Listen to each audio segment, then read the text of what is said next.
Open your mouth, please. Oh, my. I'm all of a tremble. Open. If you insist. How's this? Not too big, not too small? Perfect. Now, close your eyes. But that's half the fun. To heighten one sense, you must terminate the other. I'm at your mercy.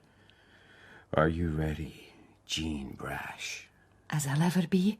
It is my mission to give pleasure. Pleasure away. Oh, I've never been so assailed. There is more to come. Oh, my. Thrice-induced chocolate cake. Almost returned to the essence of the pod. The ne plus ultra of perfection. The cacao beans are from the valleys of Caracas and the province of Soconusco. Oh, is that not Spanish? In origin. But the execution, like all great cuisine, is French. I risk my life to bring you this. How so?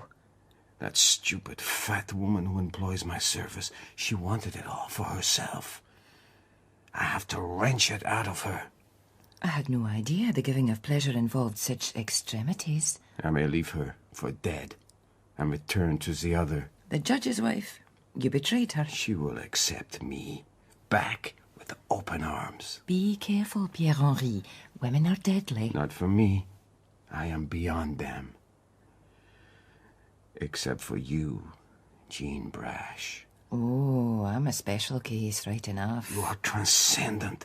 One day I will create a confection to approach your beauty. What it is to be young. Is there any of that cake left? One more morsel.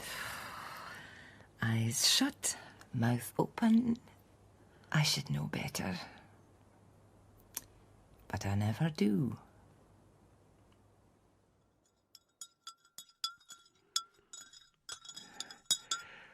A sweet tooth is a fearsome proposition. Jean Brash, who keeps the best-stocked body-house in Edinburgh and also makes the finest coffee, has often upbraided me for spoiling the delicate results of her labours with 4 spoons of sugar.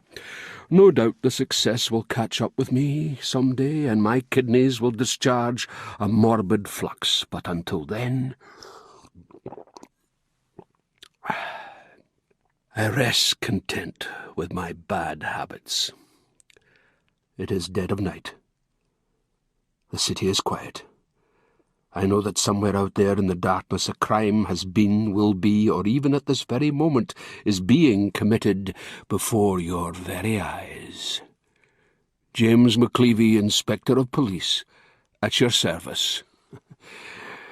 Satan in his many guises walks the streets, knocks at the door, is let into the house, and then a rush of blood. Cover your tracks, twist and turn, but I shall be there. And if it is you, dear sir or madam, who thinks to blame the devil and wash clean your hands, I am afraid I can have no mercy. You see, when he knocked, it was you who opened that door, and now it is me a-knocking.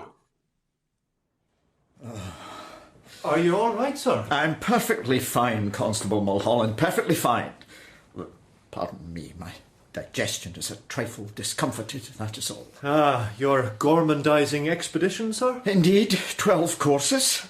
Sorry. I was strongly in command during the wee bites, the hors d'oeuvres, as they are so called. Ah, right enough. And then the entrees, one after another. I negotiated the crimped salmon à la Régence without mishap, but then came the poulard à la Nelson. Sunk the ship, did it, sir? A fatted chicken stuffed with coxcombs and truffles, garlanded to resemble a galleon. I don't know how she manages. How who? Mrs. Roach. It is God's mystery how she shuffles all that largesse away and never suffers consequence. Unlike your good self, sir. I may not look at Mulholland, but I have a sensitive disposition. Lieutenant Roach, your servant, aye?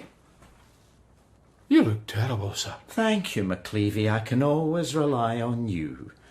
Even though I could have prevailed, but then came the desserts, the last of which quite did for me. Triple reduced chocolate cake. A miniature by the sound. It was gargantuan, and the more you ate, the more you wanted. It was almost Catholic. God help us all. And I have suffered mightily since. Indigestion. Greed.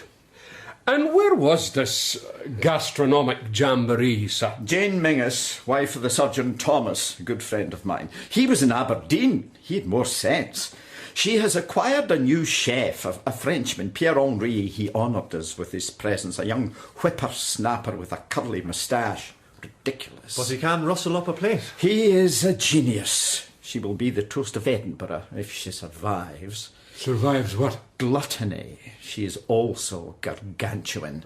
She gorges herself upon his pièce montée. Confections of spun sugar in the likeness of various edifices. Yes, you have it, exactly. Such as the Edinburgh Castle. She could eat her way through that nightly. Oh, no! I am a terrible thing! What in God's name? What does she want in the station? Mary, come over here. Mr. Roach is terrible!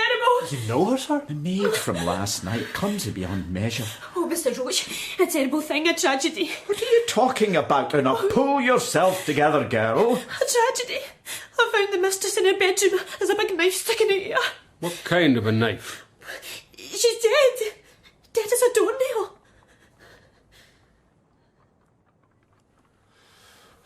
The maid was right. Just so. As dead a body as I have ever witnessed. The jewel box is empty, the drawers pulled open, ransacked. It would seem a burglary. She woke up, the fellow stuck her through. That's how it would appear. I had the devil's own job getting that knife out. And her guts up to the hilt. Violent. Should he not attend Dr. Jarvis? Our esteemed police surgeon. He'd just break it off. Besides, nothing beats the first look at an instrument of murder. What do you think?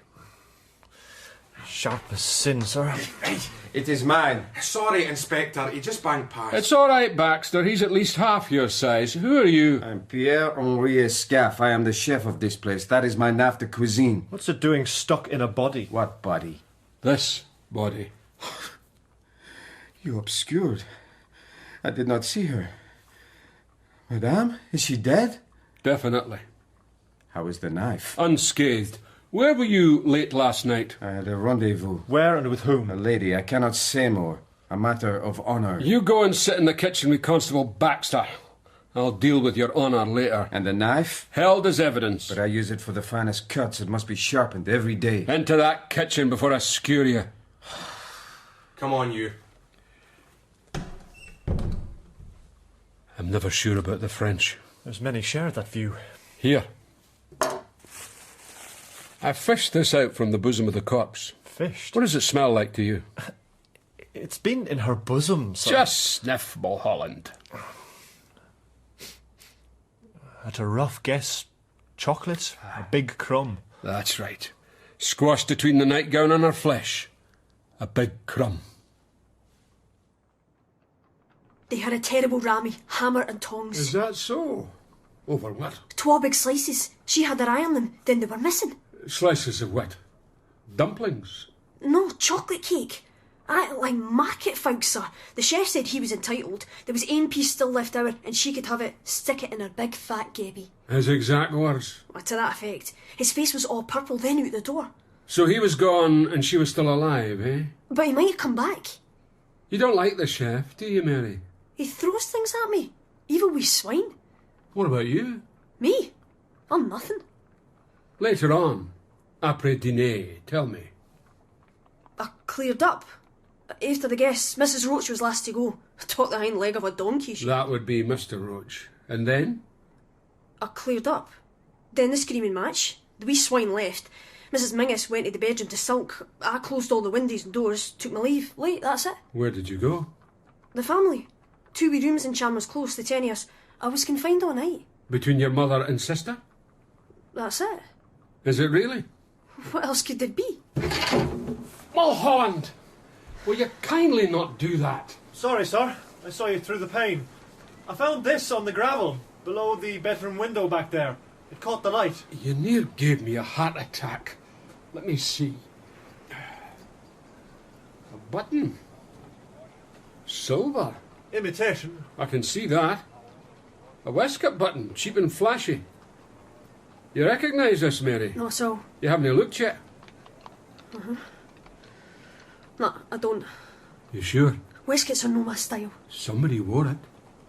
A murderer, possibly. Nothing to do with me. I wouldn't be too sure. Murder is a strange business, Mary. The blood drifts everywhere, and everything it touches is stained, deep. It will not wash, that blood stain. Terrible, right enough.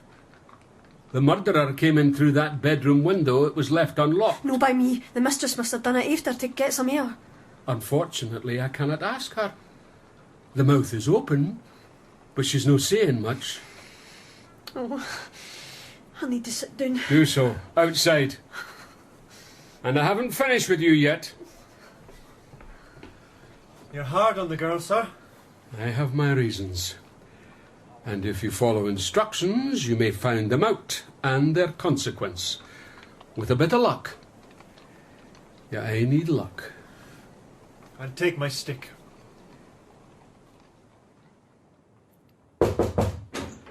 Sergeant Murdoch at the desk said you desired my presence, sir. As always, McLevy, as always. This gentleman is my friend Tom Mingus. I met him off the Aberdeen early train at Waverley Station and brought him straight here. I understand my wife is murdered. That would appear the case. My condolences. Accepted. Have you made progress? Clues and alibis, sir. Clues and alibis. Don't be obtuse, McLevy. The chef, a scarf. What was his standing to your wife? Like a lapdog. They quarrelled last night. Dogs bite. He claims an alibi. At the probable time of death, he was nestled in the arms of an older woman. I hammered at him near an hour to get the name. And? It is a name, I know. I have no doubt the alibi will be confirmed, but he's not off the hook yet. Anything further? Mulholland is following another line of inquiry this very moment. I hope to bring the case in quickly. I'm glad to hear it. So am I. What of my wife now, Inspector? On the cold slab next door. McLevy, have you no finer feelings? It's all right, Robert. Dead bodies are my stock in trade, even those near to hand. I see them all as potential cadavers. I see them as potential criminals. Then we share a certain outlook. How did she die? We must wait examination, but it would appear stabbed by a kitchen knife. Then bring in the Frenchman. Anyone can pick a knife. Besides, it would seem there was a burglary in progress. Burglary? Her jewellery is missing. That would constitute theft. I know what it constitutes. Examination, you said. How soon? Not soon enough. Dr. Jarvis, the police surgeon, is indisposed, taken to his bed. With what? Food poisoning. Shellfish, I expect. He dotes on oysters. Then may I offer my services? I am qualified enough. You? But of course, Tom, you are one of the best surgeons in Edinburgh, but surely... Will it further the inquiry? Time is of the essence. Then let us proceed. I have witnessed many strange events in my life, but nothing to match the sight of an uxorial post-mortem. Inside the cold room, the body of Mrs. Mingus near overhung the slab, such was her volume and avoirdupois, as her husband got to work with an expertise that was nigh uncanny. Possibly a familiarity with the contours helped, but I have never seen a corpse so neatly flayed apart. Of course, there were the inevitable emissions, but I had a large hanky to hand, which I have always found invaluable on such occasions.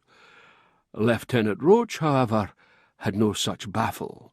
Possibly Mrs. Roach had forgotten to lay out his snow-white nose-blower that morning, or he considered himself too manly to hide behind Paisley linen. But the deeper the cut, the more his skin became tinged with a pale yellow hue. Taking note of his delicate condition from earlier, I stood well to the side in case of unwarranted eruption. Gardez-vous. But as for the other, Thomas Mingus might have been carving a side of roast beef, such was his detachment. A face like a mask, and what feelings lay behind it was anyone's guess. His hands were neat and precise, like the rest of the man. Well, the knife caused the murder, but not in the way you think, Inspector. How so? It was a butcher's job. Crashed through the rib cage and missed the heart entirely. But the shock sent the body into seizure and the vital organs closed down. Murder after the act? Accurate. I had warned Jane about her weight, the strain it was putting on her. Essential functions. She paid no heed. A butcher's job, you see. Indeed. The violence surprises me. Hatred, anger. You wouldn't expect that from a night walker. Fear. Fear has equal intensity. Rips in like a shark's teeth. Are we near done? Time of death? Tissue rigidity would place it between midnight and 2 in the morning. Anything else? Nothing from under the fingernails, save the usual household detritus. What about the bruising? Both upper arms, just above the elbow, could have been caused when she fell. But she was in her bed. I mean earlier, during the fracas with the cook. If he gripped her there, Jane bruised easily. Well, if there's nothing else. Save the stomach contents. Essential, I'm afraid. This wee fella should do the trick. One cut. But where to begin? You must excuse me. A matter of some urgency. Lieutenant Roach's digestive system is a wee bit overburdened this day. About to be lightened, I would surmise. So, now we know exactly how the crime was committed. But we do not know the murderer. That is your job, Inspector. Mine is a different revelation. One cut. I warned you not to come here. I left that window open and now she's dead. That's not me, Mary. That's not my style. Did you stick her? Of course I didn't. Come on now. Hey, look into my eyes, Mary. What do you see, eh? Joseph Bing? Your sweetheart. Do anything for you, eh? What do you see? Aye, right enough. In my eyes, there is nothing save love and honesty. And you didn't... No, I swear. You have to believe me. I did not touch the woman. You have to believe me. I believe you, Joseph. Good. Now, as soon as I get these jewels sold and the money in hand, we'll be on our way to the promised land, Mary, the promised land. But till then, you must go back to the house and act normal. Normal? Just do what I say and it'll be just fine. I hope so. Believe me. My only concern is your well-being. Are you sure? My heart is yours. Now, off you go. Joseph, a sight for sore eyes. Oh, McLevy, how did you get here? You know Constable Mulholland. Good day to you, sir. Hello. He followed my instructions and the little maid all the way to your domicile, sent word to the station, and here we all are. You tell him about the waistcoat button, Mary? It slipped my mind. Ah, so many he wouldn't notice. But as soon as I saw, I thought the very man. To match his hair, he wears that metal in abundance. A cheap imitation, of course. Like himself. How do you mean? Silver Joseph. Speciality, wee housemaids in a discontented frame. He persuades them he is the love of their life, gets them to leave a window open, robs the house, dumps the lassie, changes the dress, lies low, and then begins all over again. Is this true? Look into my eyes, Mary. You dirty swine! A long time coming, Joe. But now I have you. Not only theft, but murder as well. Lady Luck is bountiful. I never did murder. And if you want this wee Drago, you can have her. Here! Oh. Stop him, Constable. You have my blessing. Accepted, sir.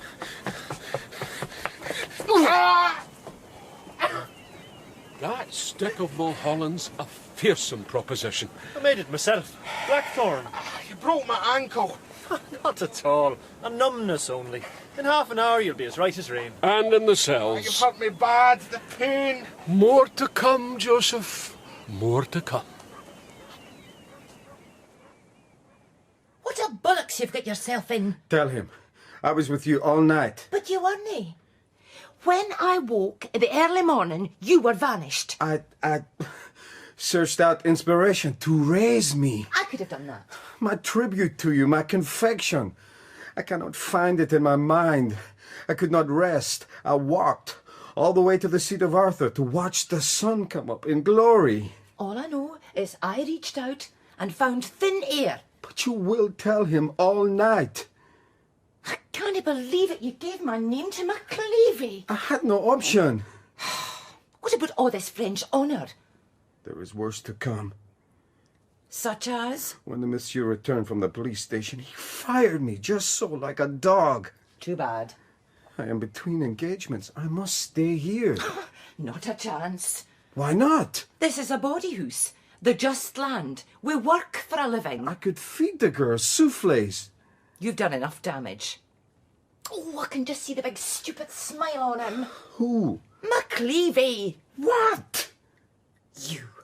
A babe in arms. I am man enough. Not in his eyes. He thinks I am a murder suspect. I shall go to jail forever. You must help me. Calm down, Pierre-Henri. You'll burn the backside out the pot.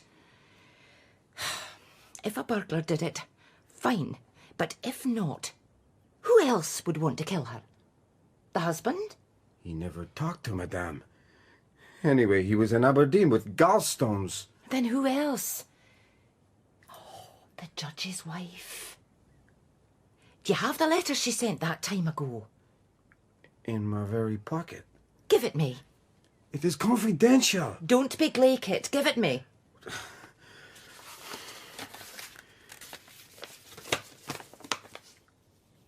Well, it's worth a try. Put on my best bonnet, beat him to the punch. The punch? You hit somebody before they hit you. So there you are at your chosen profession. The woman wakens, screams like hell. Can't have that. So you stick her where she lies. All over. That's not my style. Styles change. Maybe you didn't mean to kill. Panic. Just lashed out. The knife. That's it. All over. That's not true. Look. All right, I did the job. I'll admit. Just as well, because we found the jewels in your room. I'm a fifer, all right? Young girls are easy meat, but I don't do murder. Tell us about it then. It was a quick in and out. The woman was in the bed asleep, propped up on the pillow, snoring. She had a lump of cake in her hand. What kind of cake? I don't know, it was black. Like chocolate? Could be. Get on with it. Well, Mary told me that once the mistress was asleep, you could drive a horse and cart through and she wouldn't wake. She was like a dead thing. The very words. So I did the job and I left her, snoring.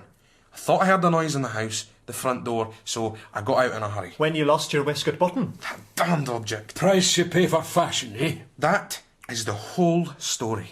So help me God. Save for one little thing. And what's that?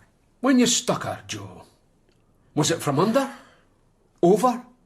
Or just straight as a die? I never touched her. I'll leave you with Mulholland here, Joseph. He's a good listener. When you decide to tell the truth, he'll give me a shout. There's no hurry. Take your time. Am I suspicious of a quick confession? Well, Inspector, how did you fare? He holds yet to his story, but Joseph is a fastidious man. A night in the cells with a bunch of spewing foo vermin carriers might change his tune. Do you think he is our man? Hard to tell. You're not convinced? It's all too neat. Neatness offends me. I gather that from your appearance. What about the chef? On the chopping block. I look forward to his alibi. One thing astounds me, Marky. What is that? Your friend, Tom Meanus, cutting up his wife like so much tripe. It is a matter of class and breeding. Oh, by the way, our police surgeon has recovered. His wife tells me it was shrimp, not oyster. Good. I'll haul him in for a kick at the corpse. A second opinion, is I worth it? I've never known you pay heed to any kind of opinion. What are you up to, McLevy? Not a thing, sir. Well, I have no time to stand here and gossip. There is a meeting of the golf club tonight, election of the president. Are you going in for it? I am indeed, but the competition is severe. Solve the crime, James. That's what you're paid for. Indeed I am. As you say, Robert. What? I couldn't help but notice what Mingus cried you. Robert Roach. Sits well. These years, and now your Christian name. Just solve the crime, McLevy. Christian names are neither here nor there. Murder is the nub of it. Your servant I, Lieutenant. As you say, murder is the nub. Pierre-Henri, I write this to you more in sorrow than anger. You have been stolen from me, the person who cared for your every need, and I cannot help but feel a sense of betrayal, to be tossed aside so lightly as a child would a toy. You regard yourself as a genius, concerned only with the demon of transcendental cuisine. I could have let that genius flower, without strain, a liquid ease, a shelter, a haven where you might rest safely contained, cradled like a child in its mother's arms. I offer you my sorrow and my forgiveness. My door is always open. Do not hesitate to enter in. You will ever find me waiting and warm. My anger I reserve for that dreadful beer-moth who seduced you with her false promises, an ugly, squalid lump, whose gluttony and perfidy will spawn her perfect downfall. I look forward to the day when I hear that the fate I wish for her, and she so richly deserves, has come to pass. And it will come, I have no doubt. My most earnest prayers and actions shall be dedicated to that end. Like a bubble of pus, she will be launched and shrink back to a poisonous dottle. Then you will return to me, and the flame will burn again. This I promise you, a friend. Well, Jean, I think I can guess the identity of the bubble of pus. But who is the author of these delicate sentiments? I have a name. What a surprise. Elizabeth Munro. Judge Munro's wife? None other than... Very young. Very pretty. Very warm. Oh, your Pierre is a busy young man. By the way, he tells me that the night of the murder he was... how can I put it? In the loving arms of an older woman. Clutched. That's true enough. All night? Till the break of day. What were you cooking up? You must be getting desperate, Jean. I beg your pardon? Took him 2 years to grow that moustache. Just a boy. Oh, you'd be surprised. Cradle snatching. I thought better of you. Take love where you find it. I'm no stunted, like yourself. Stunted? Strong words. I'm a strong woman. With weak knees. And now you protect him. A mummy's boy. A genius. Jane Mingus and Elizabeth Munro were at daggers drawn over him. He was offered more money than he'd seen in his life before, so he left, and the judge's wife took to her bed for a good week. That proves nothing. You read the letter. She seeks vengeance. I don't see her with a kitchen knife. Don't think women can't stab deep, McLevy. Or she could have hired another. Desperate. You really are desperate. Tell me something. Do you believe you have the killer in your sights? That's my business. That means you don't. Pierre-Henri is innocent, and he has suffered. How? He's been dismissed from his position. Good. I brought this. It must be investigated. Don't tell me my job. A great hand at hammering those below. How about a judge's wife? Have you nerve enough for that, McLevy? You may leave the letter. Better get back. It's the golf club annual meeting. My place will be heaving later. And where is he now, Jean? Hiding under the bed? I'd buy you a drink, McLevy, but I might be tempted to throw it in your face.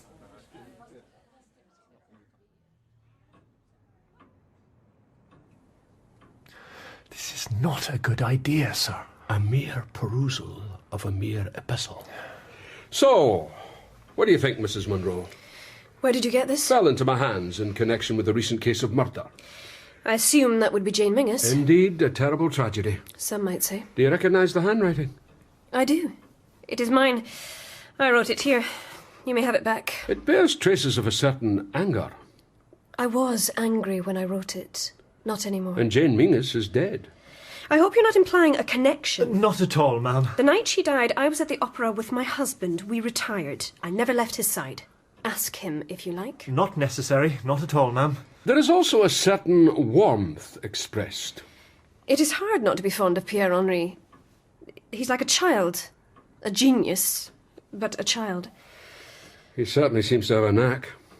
His viands are the most delicate I have ever tasted. Like silver dew on rising steam. And his desserts are beyond the wildest dreams. Like I say, a knack. What do you think to Jane Mingus? An overweight arriviste, bloated, a mouth that never shut, never was satisfied. The poor man. Who? Her husband, Thomas, worked all the hours of the day and night, and she spent his money like a drunken sailor. So the husband wasn't a bon vivant? Not at all. What about yours, Mrs. Munro? What? Does he share your appetites? The judge is interested in many things. I shall tell him of your visit. He will be most interested. Uh-huh. Better get on, then. That would explain it, though.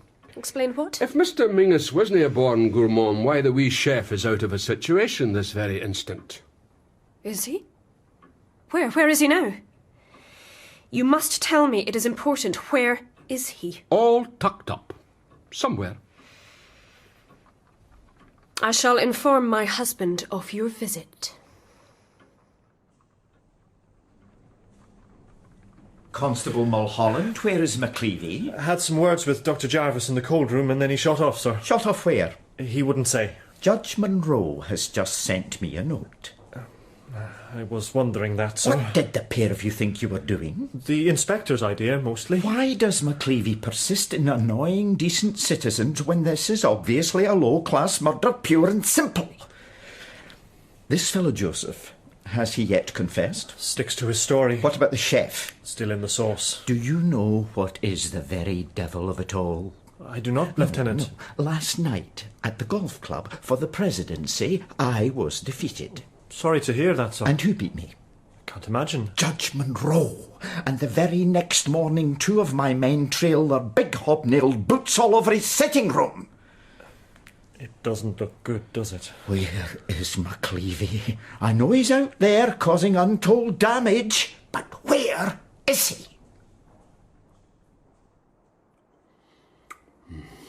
Bread, cheese, and pickle. Simple fare, but it suits me fine. And myself, Mr. Mingus. Fine big kitchen. My wife needed space. She'll be taking up more shortly. Indeed. The funeral is next Wednesday. More pickle? No, thank you. I have to return to Aberdeen early hours tomorrow. Then back here, bury her then. Someday, I may move to that city. Aberdeen, the great northern alibi. I beg your pardon. One of the reasons I knocked on your door. Hospitality, the reason I invited you in. We both have our reasons. Dr. Jarvis agreed with me on a detail of the corpse which seemed to slip your attention. Such as? The bruises above the elbow. They were opposite to somebody sitting astride the body, knees pressing down before delivering the fatal blow. I see. And so?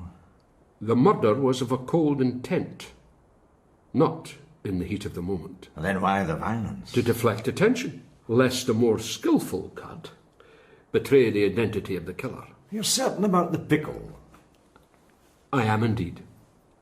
You see, we all assumed that you spent the night of the murder in Aberdeen, but I checked with the hotel there and the reception told me that you settled your bill the night before, citing an early morning departure. I did indeed. I also had words with the conductor of the late-night train into Waverley that very evening, a quiet train, near empty. He remembers a fellow of your ilk sitting in a corner. Many resemble me. And I dare say if I get my men to check the wee hotels round the station, a man of your description will be found to have checked in late at night and then out again in the morning to mingle with the crowd coming from the early train and be met by Robert Roach, bearing bad tidings. You've been very industrious.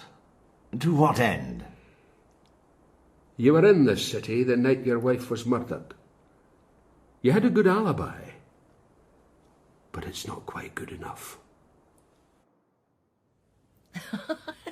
This is getting to be a habit. Leave the eye bandage. Oh, well, you'll have to guide me. I will.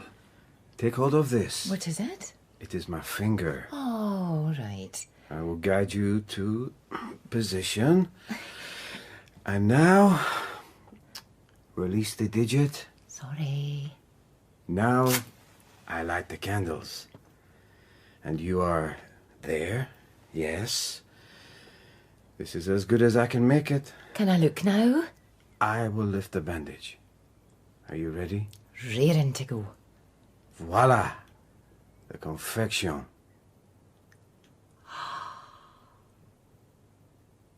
It's beautiful. Like a palace. Beauty is everything. I am honoured. You have helped me in every way you could. The honour is mine. Thank you. Life is cuisine. Cuisine is life. You seem sad, Pierre-Henri.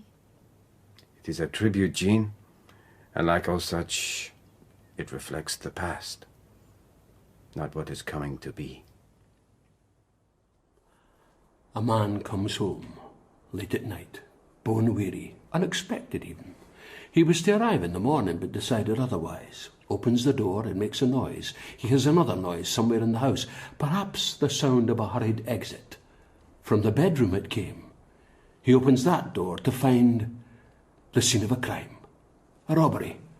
Possessions scattered everywhere. His wife sits in bed, snoring, a lump of chocolate cake stuck in her fist. Her mouth is open. A mouth that never shuts. A gourmandizing maw, never satisfied. It eats his money and his life. Something snaps. He looks at her, and the devil whispers in his ear, "Now's your chance. Let the thief take the blame. Let the surgeon save his own life. A perfect plan. Now's your chance." First the deed, then, like the inspector said, find a wee hotel. In the morning, join the crowd, but he doesn't like crowds. They jostle him so. Why, he came back this night on an impulse on the quiet train. But first, the deed. Once the picture's in his mind, it seems like a dream. As if it's all a dream, and in the morning he will wake and he will be free. No more the slave to another's appetite, all he has ever earned down the drain. So, not his own blade, but wit to hand. In the kitchen there it lies, on the block, the butcher's block, the cook's knife. A wee touch of poetic justice. Back to her. Kneel not in prayer, lift it up, bring it down. Not too clever, make a hash of it. Not too clever.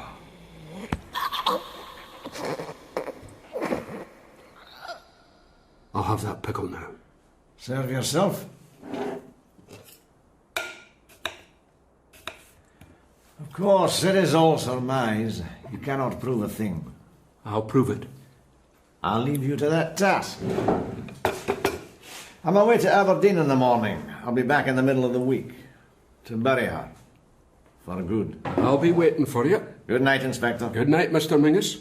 By the way, what happened to the chocolate cake? I beg your pardon? A big lump in her hand. But when I saw her, only a crumb. Perhaps she ate it in her sleep. Good night.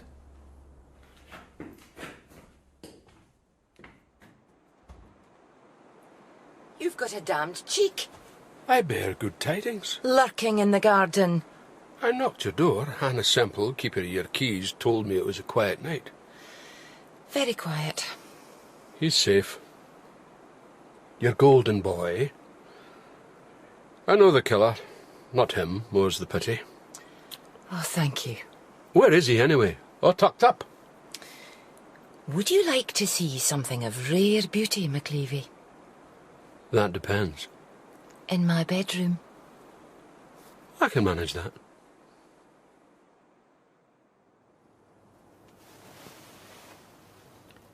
Well, is it not beautiful? Amazing. A body house and spun sugar. The Just Land pièce montée. Genius. Amazing. A leaving present from Pierre-Henri. How so? That night, he wasn't with me all of it. He told me he searched for inspiration. A house in Heriot Row. A woman at the window, but she couldn't come down. Her husband in the room. So he went on his way to see the sunrise. Now, he has gone back to her. Elizabeth Munro? None other than. So, you're on your own again? That's me. Possibly a blessing. How come? Too much rich food. Bad for the health. McLevy, is it not awful? Judge Munro, all Mulholland's idea, sir. No, Thomas Mingus. Did you not hear? I'm just straight in. The 8:15 to Aberdeen was late. As it backed into the station, a press of people, he was at the front, fell under the wheels. Dear me. Crushed to a pulp. Squashed flat, I'm afraid. I've just been dealing with it all. I was too upset. Squashed? The head. Dear me. And the strangest thing, in his fist, a big lump of chocolate cake, gripped. Tom was never a sweetie hand. It was very dry, sir. And no doubt, very stale. What is so funny to you, McLevy? It's just the way the wheels come round.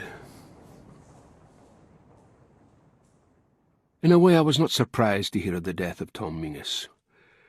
When I left him alone in that kitchen, I knew that I would have a hard job to prove his guilt.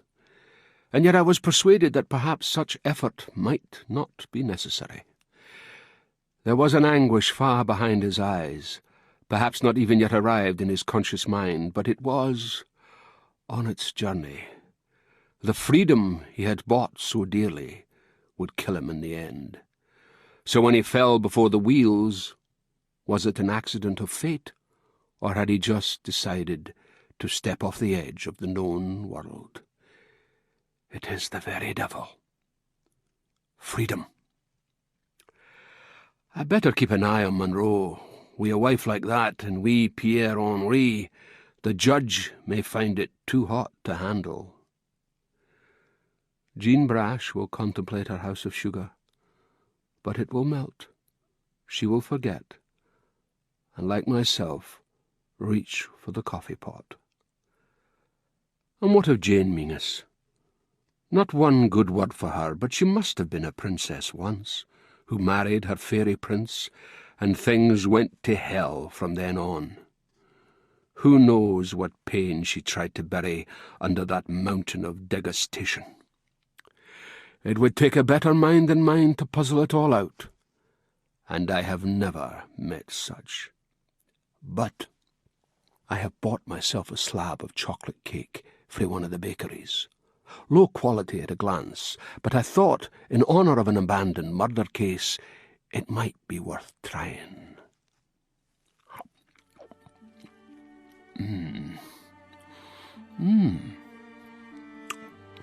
Not bad. Not bad at all. Perhaps another piece. Bigger this time. Biting deep.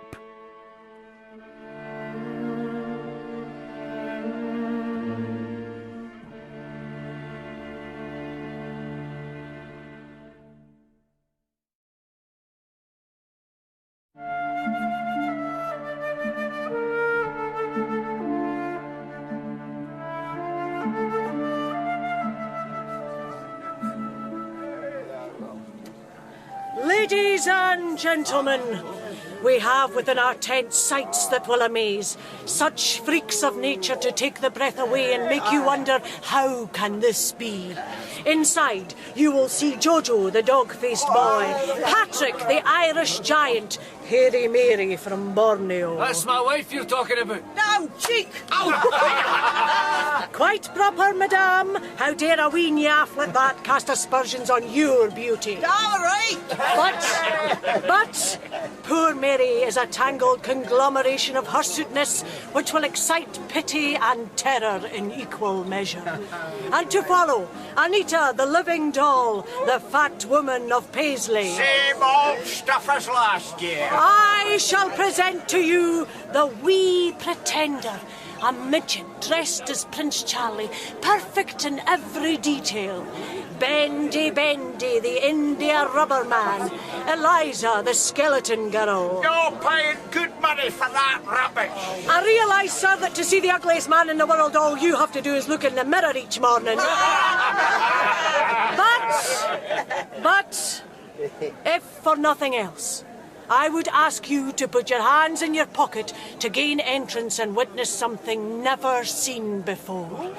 A sight so beautiful and tragic that it will stay with you the rest of your life.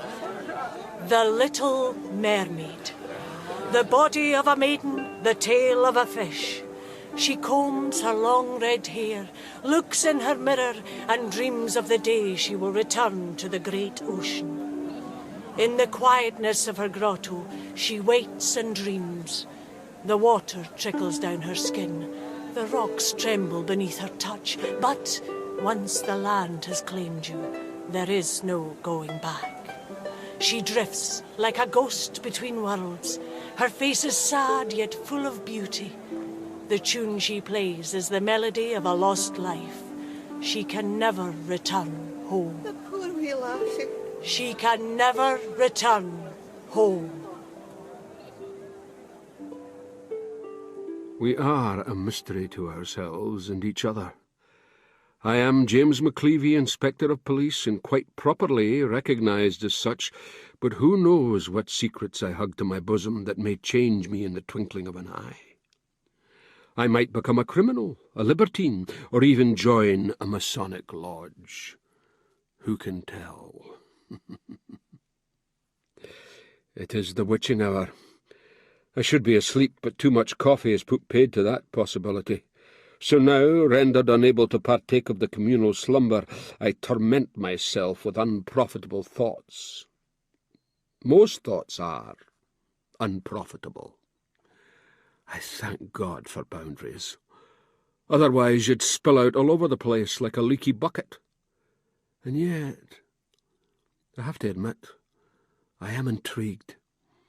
Who is this stranger at the other side of my door, the uncanny visitor who may strip the certainties of this existence to the bone and reveal it to be no more than a mirage?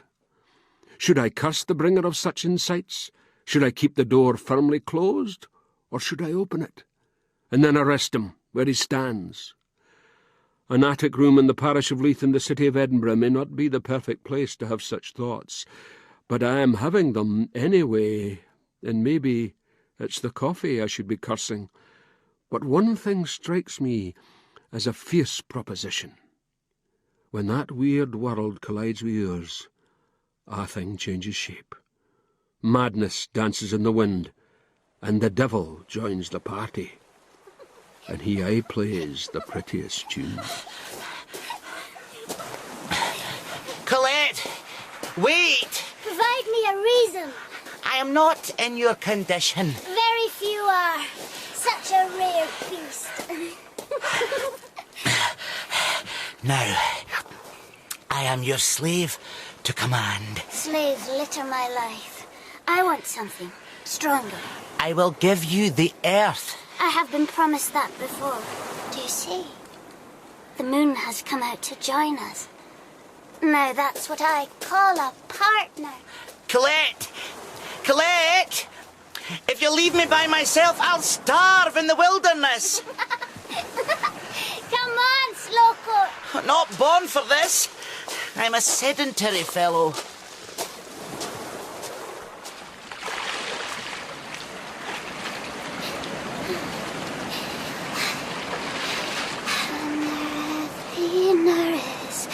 Sits and weeps, and she sings. How did you get out there? I swam. Was the water not cold? As the grave. Now what I must do is dress my hair with a golden comb, sing my song, and lure the sailors onto the rocks to be destroyed. Come join me. I cannot swim. How sad. Your clothes will be wet. This is my element. One day, I shall return where I belong. Where would that be? There's the problem. I can help you. Mortal men and their promises. What do you offer? Everything money can buy. How much money? Everything I have. I will die for you.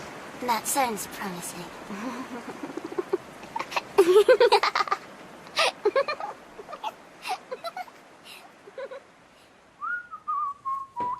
Fine morning, sir. Is it so, Mulholland? Is it so?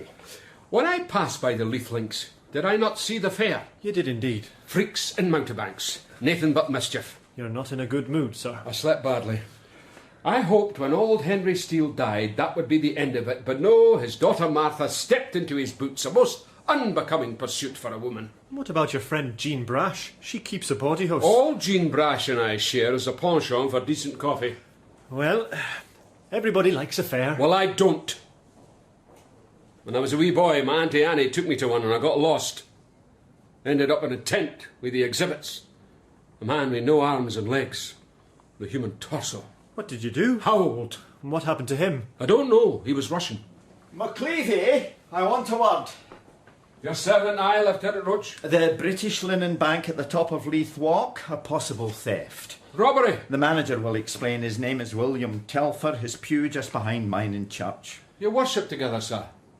That's good. Accounts may have been rifled. It strikes at the very heart of things. You seem perturbed, sir. I am indeed, Constable. It's where Mrs. Roach and I keep our savings. I'm sure your fortune is safe. And where is yours? Under the bed. Why am I not surprised? All possible speed, Inspector. Bank accounts are the very bedrock of our society. They must remain quiet and undisturbed, like Sleeping Beauty. I don't know how you drink that stuff. It is the finest coffee, Hannah. Very fragrant. Like old socks. Where shall I put the cake? On the table, equidistant from the two fine ladies. Right enough, there you are. Don't break your teeth on it. Thank you, Hannah. She hasn't altered. Hannah Semple. She keeps the keys and I would trust her with my life, but she lacks certain social graces. You've come a long way, Jean Brash. And so have you, Martha Steele. I remember the first time I saw you, holding on to your daddy's hand. Just a wee girl, though he dressed you as a boy. I haven't changed. Nonsense. You're a fine-looking woman. Too big. Like a freak. Too big. The first time I saw you, like a princess covered in feathers. Professional attire. Your father had no right to bring you to that place, the Happy Land. It was a dive, rough and tumble. Oh, you all looked after me. And I knew every nook and cranny. So did I. One of the girls. And see you now. A grand house at the top of Leith, the Just Land. Premier bawdy house in Edinburgh. And you own it. A woman of affairs, fingers in many pies. I thank you for putting that business my way. You show it, they want it. You've made a killing out of love. I wouldn't call it love, exactly. Comes in many guises. Don't tell me Cupid has stuck his arrow in your backside. I'm afraid so. Who is it this time, Matty? Whoever will leave me twisting in the wind.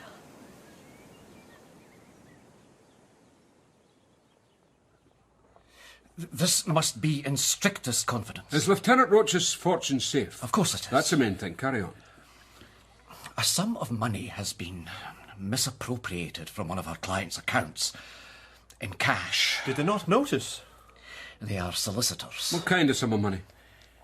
£2,000. That's no small beer. Do you have a suspect on hand, sir?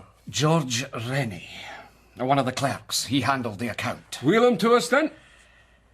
He did not come in for work. We found the discrepancy and sent bank detectives to his lodgings, but he had disappeared. Bank detectives? They couldn't have found the castle in broad daylight. You should have reported this at once. But it was so hard to credit. Rennie is such a stooped sort of creature, the perfect employee. His soul was in the accounts. Perfect, right enough. He'd never have the nerve. Someone has persuaded, or even blackmailed. Has anything happened with the man in the past months might provide a hint, Mr. Telfer? Anything unusual? One thing, but I know it's too stupid. Stupid is fine. One of the big shops nearby, Templeton's, they had a window show to drum up business.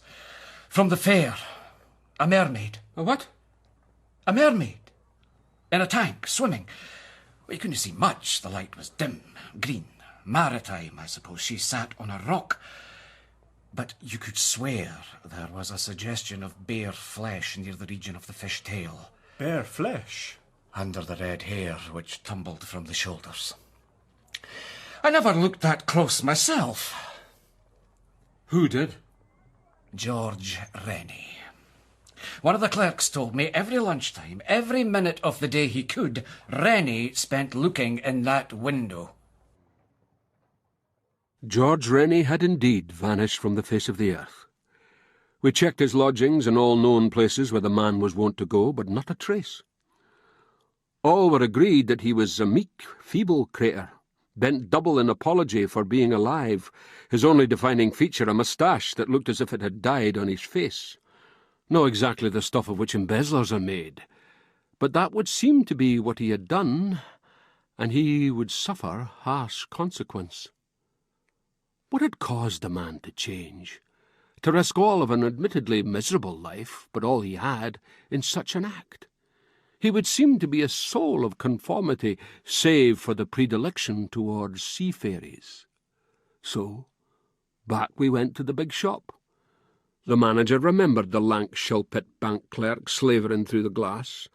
The whole installation of the mermaid had been overseen by Martha Steele, and no one had ever seen the sea creature arrive or depart. It had all been shrouded in mystery, but he confirmed that she was showing at the fairground. He considered his establishment to be above such window dressing, but it had been another's idea, one of the large investors in the business. He was a touch reluctant to give the name, but give it he did, eventually. Jean Brash, what are you doing here? Same as yourself, McLevy. I doubt it. Oh, and it's the big constable. How are you, my fine man? Very well, thank you. Look at the size. I know in proportion, I'll wager. He's dying to take you round, Hannah. I am not. His treat. My lucky night. Come on, constable. I want to see Hairy Mary from Borneo. Sir! You only live the once, Mulholland. All the fun of the fair. And where shall we go, McLevy? Oh, there's only one place for the likes of you and I, Jean.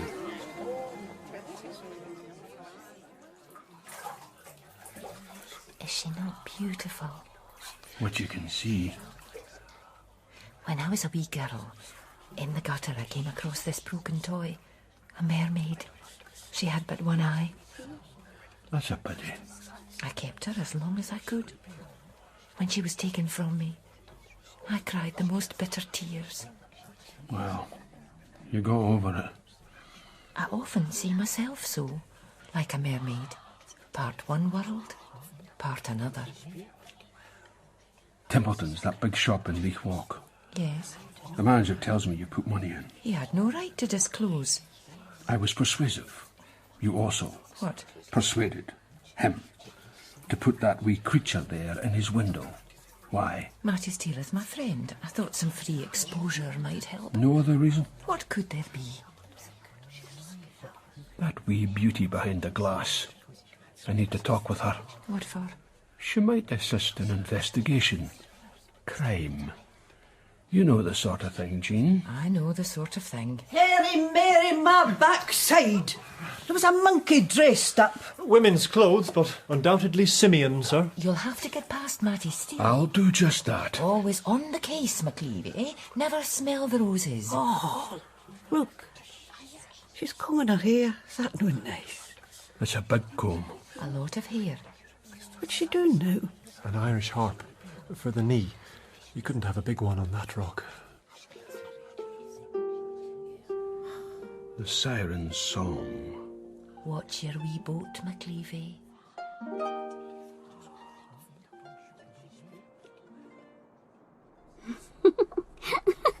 Sorry about the monkey, but I am a genuine specimen. Cross my heart. Where's your tail, then? I slip it off and on, as occasion demands. Oh, were you washed ashore? What? Mermaids usually are. Stranded. That's me, all right, in my wee caravan. Is your hair for real? Touch it and see. What do you want, Inspector? We have a public to entertain. With your freaks of nature, Miss Steele. In the window of that big shop, waggling your tail, did you happen to remark a strange, stooped individual? I did. Every lunchtime, nose pressed against the glass. A sad, sorry specimen. That would be him. George Rennie. You know that name? No. Yet you paused. I was thinking. Colette is a great thinker. Did you exchange words? How could we? He on one side and I the other. Stranded. Afterwards, perhaps, when day was done. I spoke to no one. Martha is very jealous of my privacy. Besides, he was not my type. I prefer them tall and handsome, like the constable here. Well, I wouldn't describe Mulholland so, but I suppose given what you see day to day... You mean the freaks?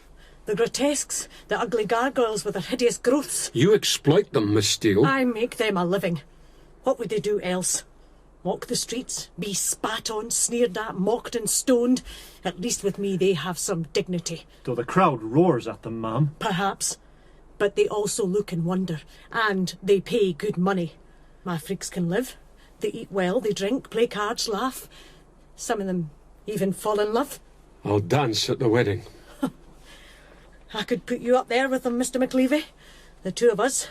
We wouldn't seem out of place. I'll keep it in mind. Well, I expect your public is waiting, Miss... Bonner. Colette Bonner. Was it the Irish coast? What? You washed up on? Somewhere like that. Come away, Mulholland. Inspector, this man, George Rennie, what has he done? He is a criminal. I shall bring him under. You sit in a fish tank. I lay down the law. Each to his own. Every cripple has his own way of walking. It's getting very Irish in here.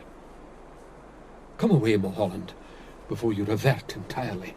When you leave the caravan, be careful of the steps. They're treacherous. I'm used to that. Tall and handsome, eh? And I have found one. Oh, have you now? His name is Alexander, and he is great in all senses.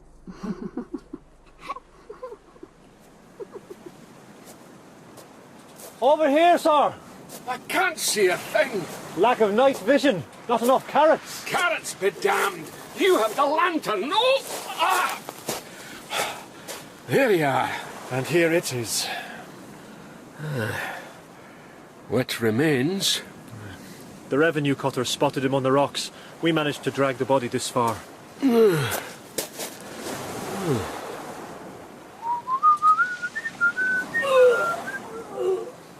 What is that? Constable Baxter's being sick. Right enough. Took a terrible pounding from the rocks. I've seen prettier sights. But even his own mother would know him. Well, let's see if the corpse has anything to say for itself. Baxter! Get a grip of yourself and bring over the sheets. A pocketbook. That's promising. Well, well. What is it, sir? According to this, the owner of, it would seem our skinny-malinky bank clerk has come back to haunt us. Aye, it was George Rennie right enough. Shape and size, but... Oh... Not even his own mother. Upsetting, I know, William, but identification must be made. All that was left was wee bits of moustache. But it's him. Divine retribution. In what way, sir? Well, he stole from the bank and the good Lord punished him. Ah. And what did the good Lord do with the cash? There was nothing on the body. Oh, what a disaster. Perhaps the fishes have it. Rich fish. Well, that would seem to be the end in any case. It's another body on the slab. Did you see his nails? All crushed and broken. He must have clung on to the rocks, clinging for dear life till the good Lord reached down and smashed him off into the depths of hell. Crushed and broken. I saw them right enough. This Sabbath we will bow our heads, William, and give thanks to the Almighty. Aye. It's a pity about the money, though. How did he end up in the sea? By escaping, with his ill-gotten gains. Or his head bashed in by an accomplice, who then threw him to the waves, in which case, it's murder. You're never happy, are you, McLevy? It's faintly possible, though. But if so, find the killer and the bank might yet be recompensed. You're not saying much, I'm sir? thinking, Mulholland. I think best when I'm on the saunter. And what are you thinking? Faintly possible. What do you mean, faintly? Balance of probability, sir. There's nothing faintly about it. The man is dead. His secrets are his own. Not while I'm alive. Wait now. That couple. Just out the tea shop. Big man, little woman, common enough. I recognise her. How could you? More veils than Salome. I know the wriggle of that fish tail anywhere. Miss Bonner! Colette Bonner, I have you in my sights. How did you... I am hidden from the world. How did you know me? A policeman's instinct. In that case, I had best reveal myself. Ah, what a pretty sight. Hair red as smoked herring. There must be a better way to put it. I was being gallant, Mulholland. What do you think, sir? I'm not an expert on herring. Constable, Inspector, may I present my friend Alexander Macbeth, recently returned from the New World. Macbeth? That's the name to conjure. Where in the New World? Chicago. What were you doing there? Making my fortune. In what? Beef. Chicago is full of Irish. They're no match for the Scots. I don't see why not. He is teasing you, Constable. I assume that you hide from the fear of being discovered. What? From your public. Indeed. And if you will excuse me. A word before you take the veil. Your friend, George Rennie. We have found him. Really? On the shore. Head bashed in. Face a mask of blood. Skinned like a rabbit. What a sight. I am sorry to hear it. How long are you going to be in our fair city, sir? Well, that depends. On what? Events. A mask of blood. Dreadful. But as I said, I hardly knew the fellow. And even a mermaid cannot be held responsible for every drowned man. Who said he was drowned? Well, you mentioned the shore, I assumed. You assumed correct. Oh, you'd make a fine detective. Thank you. We must go, my dear. We must indeed. There. Now I am myself again. I liked you in the open, ma'am. Circumstances dictate otherwise, Constable. Goodbye, gentlemen. A most stimulating conversation. Till we meet again, Mr. Macbeth. Till we meet again. He's a smooth one, all right. Very smooth. He shaves close. What? Never mind. I don't like him. Now, Mulholland, you must not let personal feelings distract investigative instincts. And what about your instincts, sir? They tell me there might be more to Mr. Macbeth than meets the eye.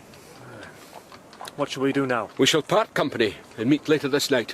Where are you going? I am going to break the rule of a lifetime and buy a drink for other folk.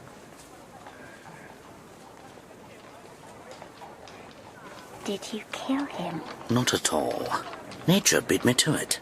Tell me the truth. I merely took advantage of a situation. You should be proud of me. What you did was no reason for pride. He didn't feel a thing. So you say. People die. People are born. You should know. So I should. God help me. The last night of the fair. Make a good show, then leave it all behind. That is the bargain. I shall be waiting in the harbour. Our boat will set sail, and we'll never look back. The money won't last forever, Alex. Plenty more in the New World. You and I will shake it from the trees. You're crushing me, and it's the middle of the street. I was overcome by love. Well, save the impulse. It's a long voyage. I shall be waiting. So be it. After this night, all things change. Here's to Cupid. Blind as a bat. Sharp wee arrows, though. Oh, is the whiskey too strong? No. Perfect. You don't have to glog it all at once.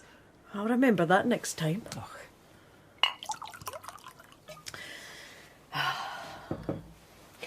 Nice garden.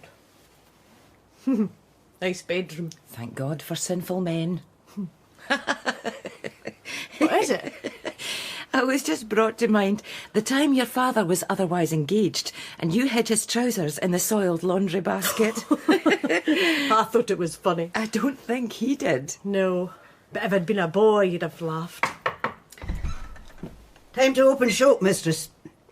Same here. My freaks await. Give my regards to Harry Mary. I like the India rubber man, though. Bendy. Who knows what he could get up to? Hannah, you're a woman of the world. That's myself, all right. You can tell me. Love, how deep does it go? Depends what you mean. Answer the woman's question. Well, it always starts from the eyes but then the eyes look somewhere else. You mean it's changeable? Just a passing fancy. Well, I thank you for that. Jean Brash, I kiss your hand. Like a bra gallant. Thank you both for the education. She's gay strange, that big lassie. Her father was a charmer, but he took his pleasures elsewhere. He brought Mattie to the various houses he frequented. That's nice. He would dress her as a boy. He always wanted a boy. She'd be safer that way, anyhow. Wouldn't he be too sure about that? Anyway, she grew up part one thing, part another. Like the sea beast. Like all of us. Can I ask what we're doing here? Observing. Observing what? Events. But nothing's happening. The fair closed hours ago. Then we'll wait a few more. It's comfy on this wee hill. It's freezing. If this fog gets any worse, we'll see nothing anyway. Aye, the sea har. That could complicate things. What are we waiting for, sir? I have an instinct that the answer to all this lies in that caravan down there. The little mermaid's caravan. An instinct. I was in the tavern earlier where the bank clerks congregate. Broke the lifetime rule, bought them a drink. Not all, just Rennie's colleagues. One of them told me something very interesting. Such as? Such as has brought me here. I don't suppose you could break the other rule of a lifetime and tell me what is on your mind. That would be too much to ask. Wait. A figure there. Can you see? Could be Colette. Big bag she carries. A travelling bag, perhaps. There's one more, look, at the back. Dogging her footsteps. Tall enough. Could be Macbeth. We'll follow also. Let us join the dance, Mulholland. Where are you, sir? Over here. Damnation. What? Just put my foot in a bucket of water. At least I hope it's water. This damn fog. Oh, the caravans and such. It's like a labyrinth. And we are lost within it. In the name of God, what was that? From the window over there. Go look and see. Stand on the wheel. Well? It's the monkey. Hairy Mary. What? Does she have a caravan all to herself? Come down from there. I'm going mad. Like when I was a wee boy and got misplaced. We have lost our quarry and found a monkey. Madness! Madness! Don't panic. I'm not a panic. From a ship only, in the harbour. Foghorn. The harbour? Come on, Mulholland. It's worth a try.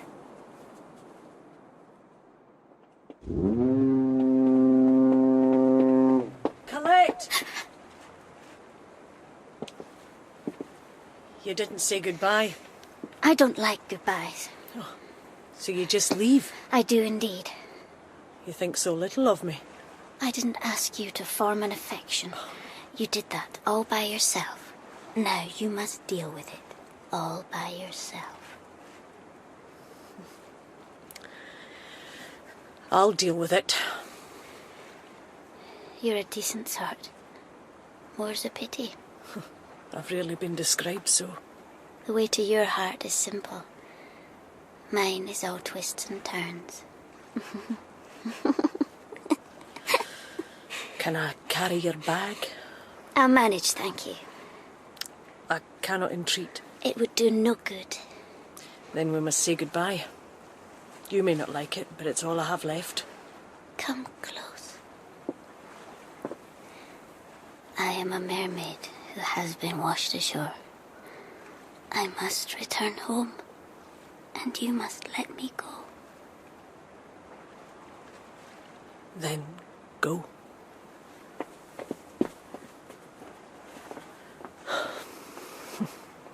A sight so beautiful and tragic, ladies and gentlemen, that it will stay with you the rest of your life. The Little Mermaid. The body of a maiden, the tail of a fish. She combs her long red hair, looks in her mirror and dreams of the day she will return to the great ocean. The tune she plays is the melody of a lost life. As Mulholland and I made our way to the harbour, the fog grew so thick you could cut it in lumps. A pair of tarry breeks staggering from the tavern told us there was indeed a ship bound out for the New World early tomorrow morn. Her name was the Melusine, and while we walked up the pier towards her mooring, we passed a woman who sat there like a statue, save the tears rolling down her face. Matty Steele in the hell of a private misery, best left undisturbed, though it showed we were on the right track. Even misery has its uses. We came to the ship, and the officer confirmed that there was indeed a cabin booked to a couple answering the description of the ones we sought. But the cabin was empty, and back we went on deck. The fog was making ghosts of us all, but towards the stern of the boat we found them. Colette Bonner and Alexander Macbeth, side by side. He handed a thick pocket-book, no doubt stuffed with the cash, to his light of love, and stood in front of her, fists clenched, handsome, smooth face set in defiance. But she was serenity itself. I wonder if anything ever surprised that girl. Good evening, Inspector. To what do I owe the honour? Murder, embezzlement, that sort of thing. You have to prove it. Easy done. That pocket-book you handed her. Would it have £2,000 within? Less than that. You can make it up. You can put down your jukes. You're not in Chicago now. And I have my stick. He is my hero. Are you not, Mr.? I am indeed, and I can smash them to the ground. Then do it. Do it now. One blow, Mulholland. Oh! I'll hold. You cuff the hero. Sir, look! There's no escape, Colette. Oh, yes, there is. I may return to my mother's bosom. Dive to that sea, it will kill you. I am of its element. There's no need, ma'am. He's right, Colette. A pretty girl, the judge will go easy. But Beth can get all the blame. They'll cut off my red hair. They did it once before. Goodbye, Inspector. Such a pity. You on one side, I the other. Do it, my darling one. Shut up, you! Oh! Goodbye, Inspector. It's a long way down. I can save her. Save what? She's gone. There's nothing but deep fog and an ice-cold sea. But, sir... She'll freeze to the bone. Her clothes will drag her under if nothing else does. You will never find her. She is dead. You will never find her. But I have you to recompense me. Do I not, Mr. George Rennie?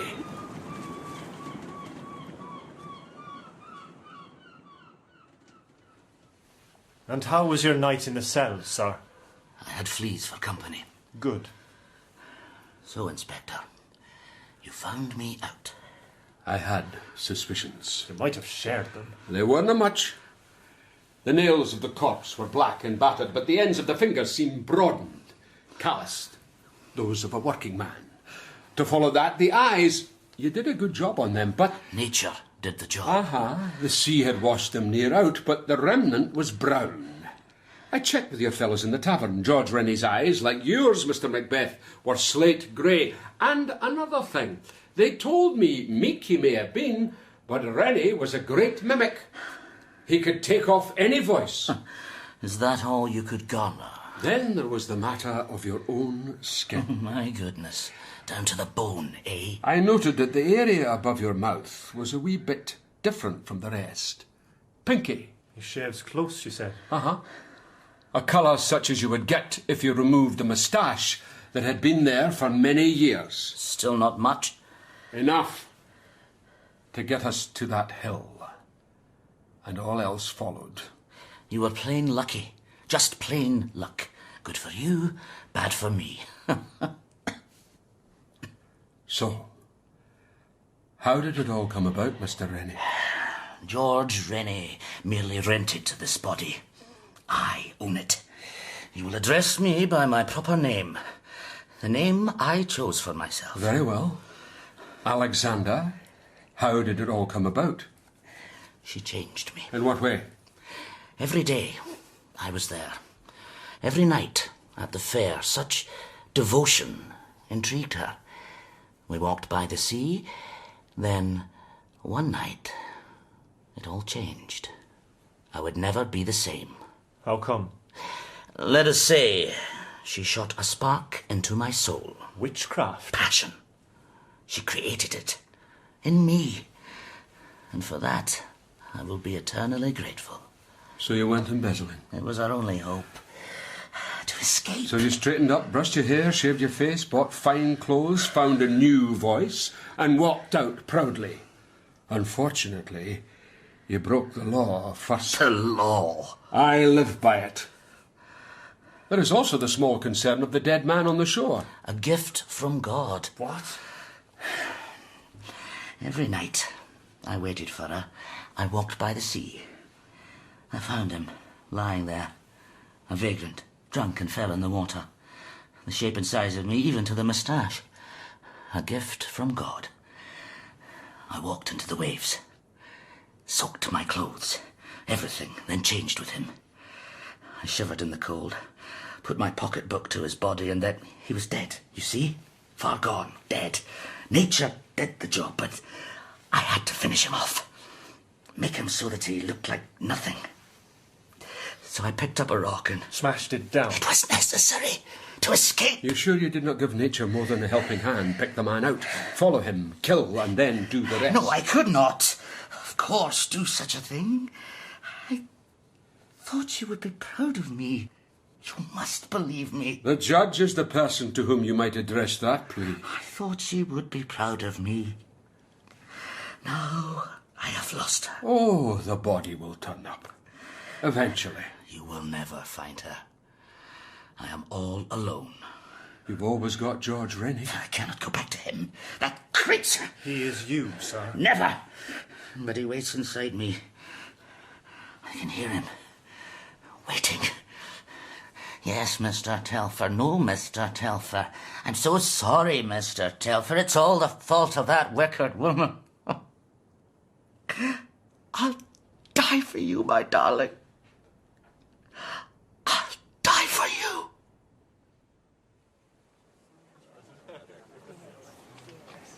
Lieutenant Roach, a moment, sir. Ah, Mr. Telfer. A fine sermon. If a trifle long. Oh, you have to hammer it home. The minister certainly does that. How the Babel. What a message, eh? Aye, indeed. Man must never strive further than God intends. DeWitt, I can still scarce believe it. An understandable attitude. When I went to identify the man, for sure this time, he laughed in my face, in his own bank manager's face. Demented. He does seem somewhat changeable. Demented. I don't suppose there's any sign. I am afraid not. Never mind. She may yet rise to the surface, bloated with my money. Anything is possible. But if not, what am I to tell my superiors? My advice is to tell them for what it is worth that the whole thing from beginning to end has been a complete mystery.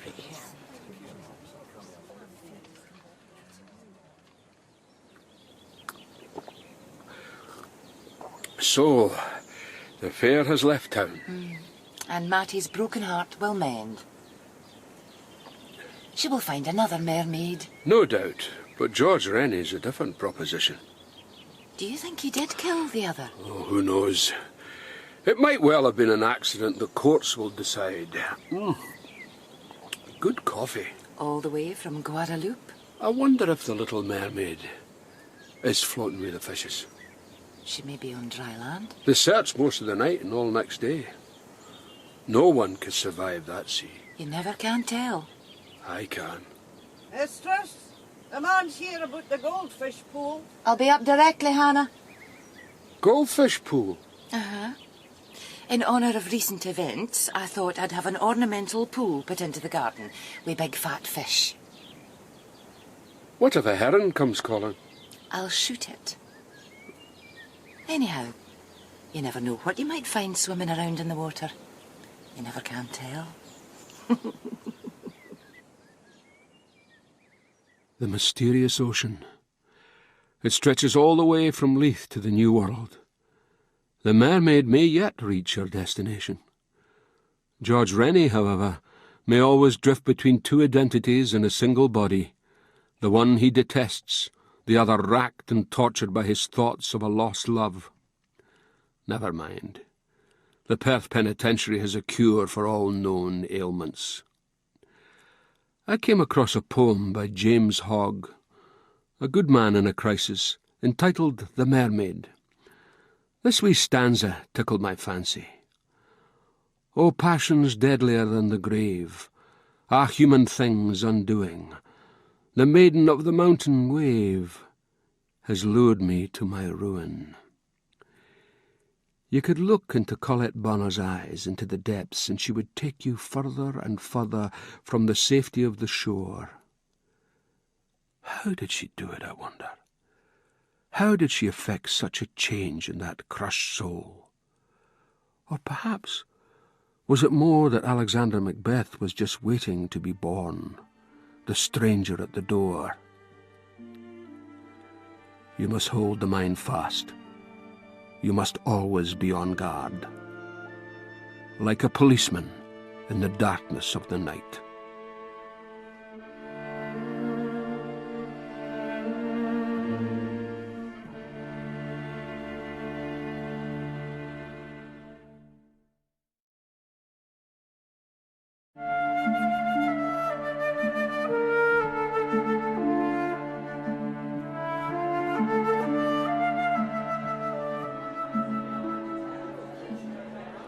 It's valuable property.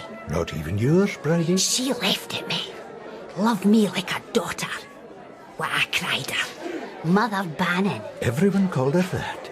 But I was special. It means a lot to me. Her writing's inside. My tears on every page. Sentimental value? Just value. Like a family heirloom? Exactly so. Is it with you? I'm sitting on the same. A wise precaution. My glass is empty. I'll fill it when we have concluded our affairs. This coin, what would you say its colour to be? Gold. See how it glitters in the light? Is there more? No, exists for itself alone. I'll take it. First, the item in question, please. Ah, still warm. Sat on it like a mother hen. Give me the coin. My pleasure. Oh, you've dropped it in the dregs. Careless of me. Oh, how splendid. My fingers are all sticky. What do you want with it anyhow? Years ago. The past is never dead, Bridie. It always taps the present upon the shoulder. Fairly well. What about my drink? Buy it yourself. You're a rich woman now. Goodbye, my dear. It's been a privilege to deal with a woman of such fine metal, genuine quality, like gold. I forgot to bite it.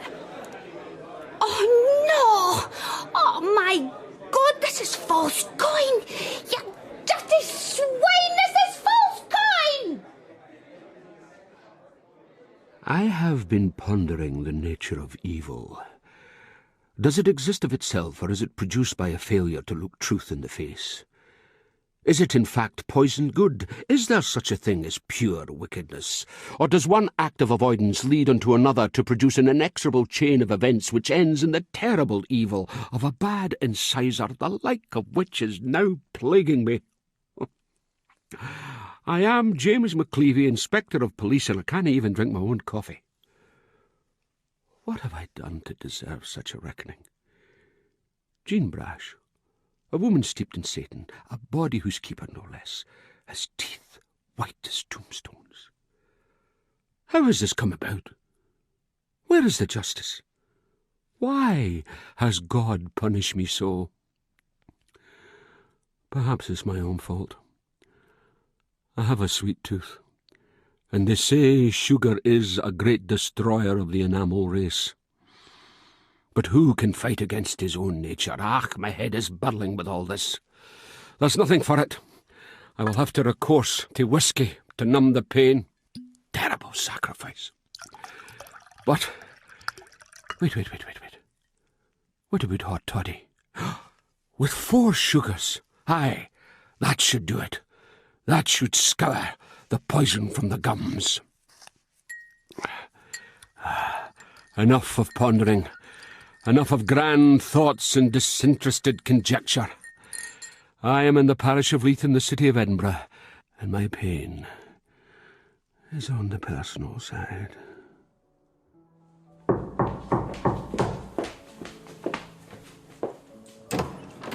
Is this the just land?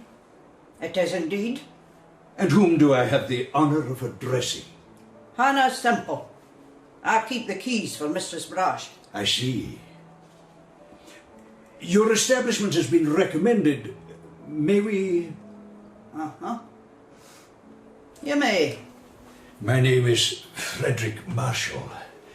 My colleague, Mr. Bellamy here. He's a big colleague. You can call me Josh. He needs mothering. I know the very woman.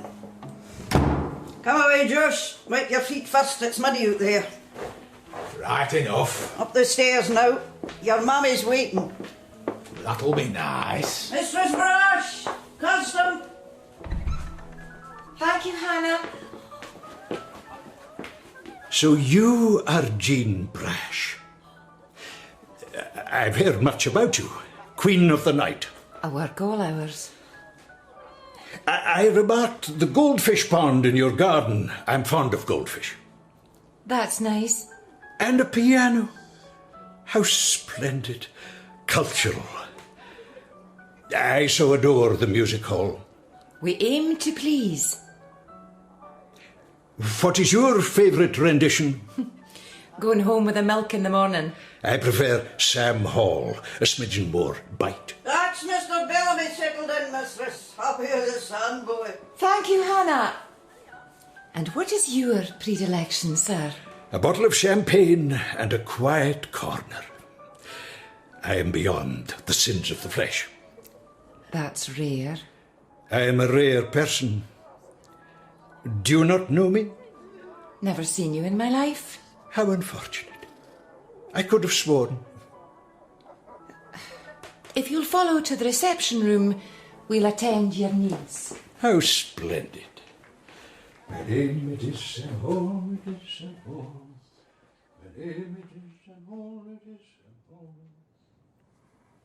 This is a delicate matter, McLevy. God knows why I should entrust it to your care. Oh, he can be surprisingly delicate, sir. It must have escaped my notice. Could you arrive at the point, Lieutenant? Very well.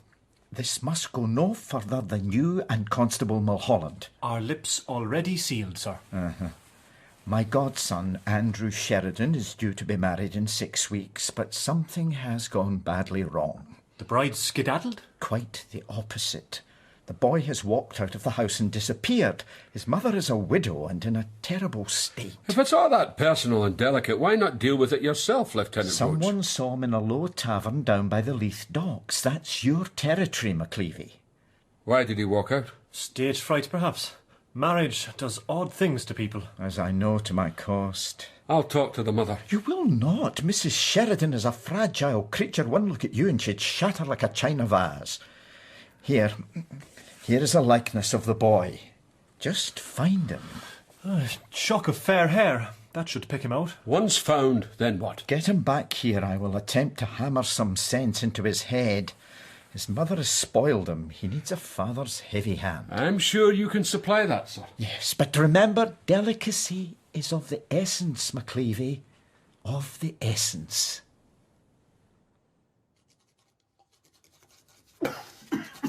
How you drink that stuff is beyond me, Mr. Bellamy. Good old kill me, Dudley. That's the ticket. Last night has left you in fine trim. A big woman, side to side. Very spacious. How splendid. There, another epistle. I give each one a different slant, the artist in me. To one, Gilbert Boyd, a successful jeweller in this fair city. I have mentioned therein in the Red Ledger certain signatures, Mother Bannon, sure you will remember the name. Past events have come to light, a measure of compensation to be discussed. First you must see the proof this evening, midnight. Then, once established, redress for loss of goods and chattels. So, Mr. Bellamy, if you will print your name at the bottom, eh? Oh, I can manage that. This hotel champagne is nothing to the fine quality of the body house, but it will have to suffice. One must accept one's lot. Where did you hear of this book, anyhow? A cellmate in Newgate Prison. Newgate? That's where you met me. And I bless the day, Mr. Bellamy. There, done and dusted. Oh, thank you so much. The envelope will be hand-delivered at once, and then here's to the past, Mr. Bellamy, without which there would be no future. The dark and devious past.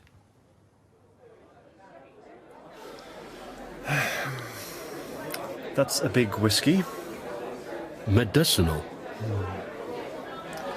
But 10 taverns, one after another, and not a sight of him. Is it your tooth again? It is. My Aunt Katie has a cure. I don't want to know.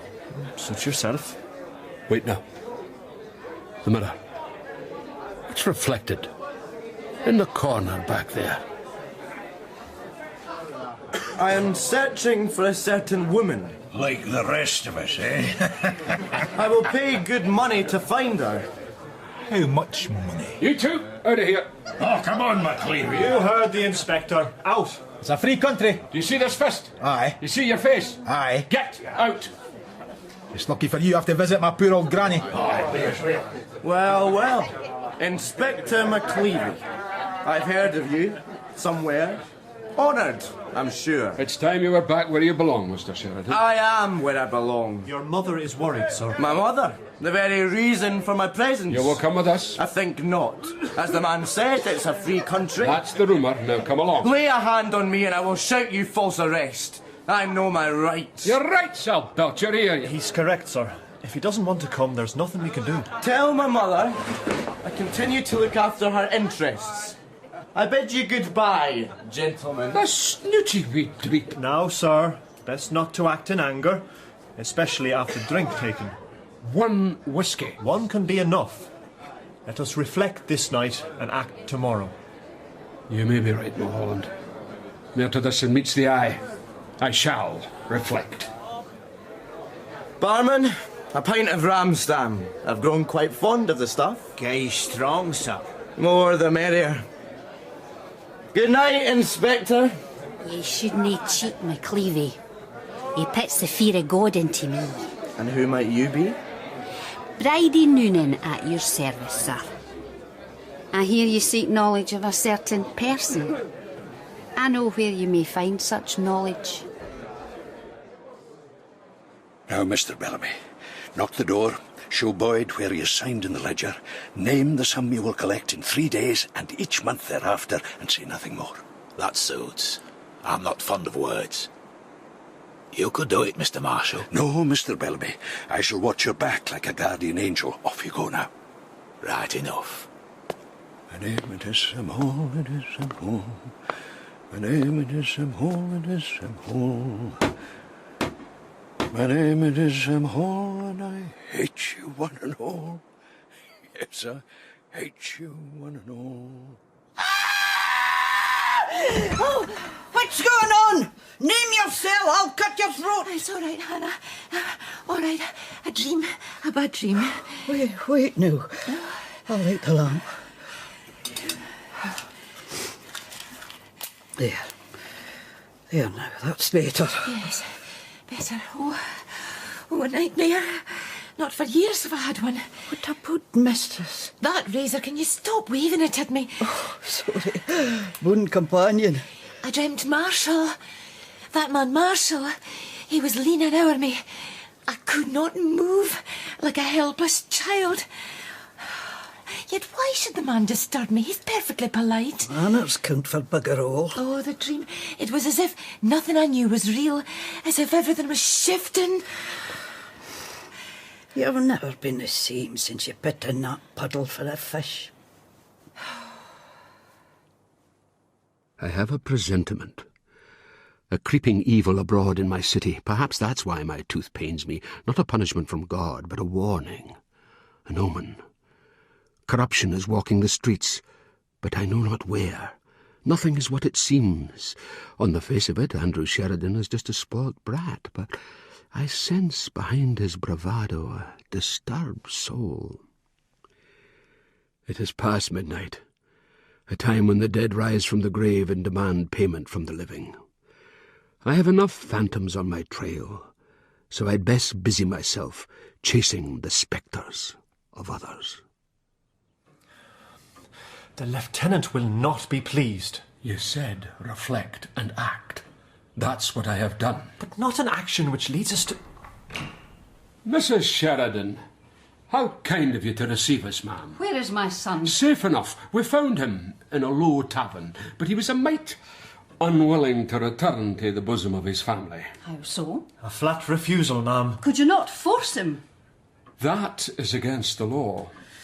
He is wilful. I'll agree, but I could not rid myself of the sense that he was concealing something. What might it be? We wondered if you might be able to assist us there. He asserted that what he was doing was on your behalf. I have nothing to hide. Taken for granted, ma'am. But I wondered if there's a wee secret, a small thing untold, which might assist. There is nothing untold, no secrets. There's something upsetting you. I have a wedding to arrange, and my son is gallivanting around low taverns. Terrible state of affairs. An innocent abroad, lamb amongst tigers. But if you cannot help us, then he must fend for himself. Good day, ma'am. Wait! Andrew, how did he seem? Like a wee boy trying to be a man. He will come back. Everything will be as it was before. I will leave you now. The maid will show you to the door. I'm sure she will. That's our job. Good day, gentlemen. Well, what do you think, Constable? I think she's hiding something. I think you're right. And something else, I think. What's that?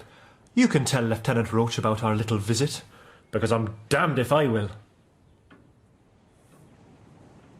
I should have known, McLevy. You have all the delicacy of an Aberdeen Angus. It wasn't that bad. I don't need your niceties of judgment. It is all of no matter. What? None of it matters. For once I am ahead of you and wish it were otherwise. A brawl in the street last night. One man with his nose broken, 2 black eyes, the other crushed in the groin, both in the hospital. The 2 men claim vicious and unprovoked attack.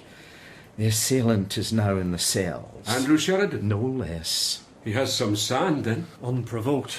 Little courage there. I have a notion I might know these 2 men. He refuses to talk to me, Andrew, my own godson. I taxed him and he refused. My authority, I laid it upon him and he treated me with contempt. Contempt! Can I have a go at him? You know where the cells are? Your servant, aye, Lieutenant.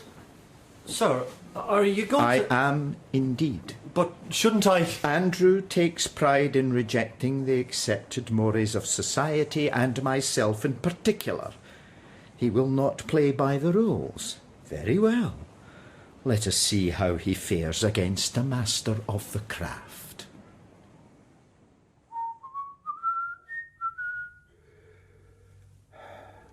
What kind of man was your father? What? Your father. What was he like, Andrew? Hard. He worked hard. And then he died. How? A stroke. Out of the blue. Do you resemble him? No. Yet you would wish to take his place. How so? To protect your mother. You would be the man of the house. What is she hiding? Nothing. Look, Mamani, if you want to spend your next few years in jail, that's fine by me. You can wave at your bride through the bars. These men attacked me. That's not their tale, and they are the injured parties. It's not my fault. One man lost his eye. Surely not. Grievous harm. 5 years, I would say. It's not my fault. How can I know that if you hide the truth? Come on, Andrew. Man to man. Let's have the story. The whole story. I came back home some days ago. Late. Midnight. I saw a man emerge from our front door. He was a giant of a fellow. I tried to question him. He shoved me to the ground. I went inside to find my mother in tears. She would not speak to me. I found a letter, all crumpled up, upon the floor. Dear Mistress Sheridan, I write to you concerning the affairs of Mother Bannon, a poor old woman who lived down by the Leith docks. I'm sure you remember the name. I have her ledger with your own and late husband's signature therein, proof positive that compensation must be extended to those poor and grieving souls whose interests I represent. I believe your son Andrew is about to be married soon. What a splendid prospect. I shall arrive this night with the ledger, and after you have verified its authenticity, we must come to terms. Yours, Josh Bellamy. Andrew, leave that be. What is all this? I will deal with it. Compensation? What compensation? It is nothing. I cannot believe that. For your father's sake, you must take this no further. I will deal with it. He calls me by name. That's enough. I demand to know. You will be silent. She treats me like a child. I'm not a child. She has a vile temper. From the sound of it, you're not so bad yourself. True. But it was as if something had torn apart, driving us both mad. She went beyond herself, a hysterical fit. I walked out, took lodgings down by the docks and began a quest of sorts. A wee bit of detective work, eh? I tried. No one knew of Bellamy, the giant, but with Mother Bannon I had more luck. How so? This woman approached me. Her name? Bridie Noonan. I have her acquaintance, a sleek wee soul, low to the ground. She promised information. I followed her through the streets, and then these men... The pair you'd spoken with in the tavern. How did you know? They'd be in league with Bridie, a set-up. They tried to rob me. And you hammered them? That anger, like a madness, again. And I play rugby, you know? I know it. A dirty business. I'm sorry about the fellow's eye. It might yet recover.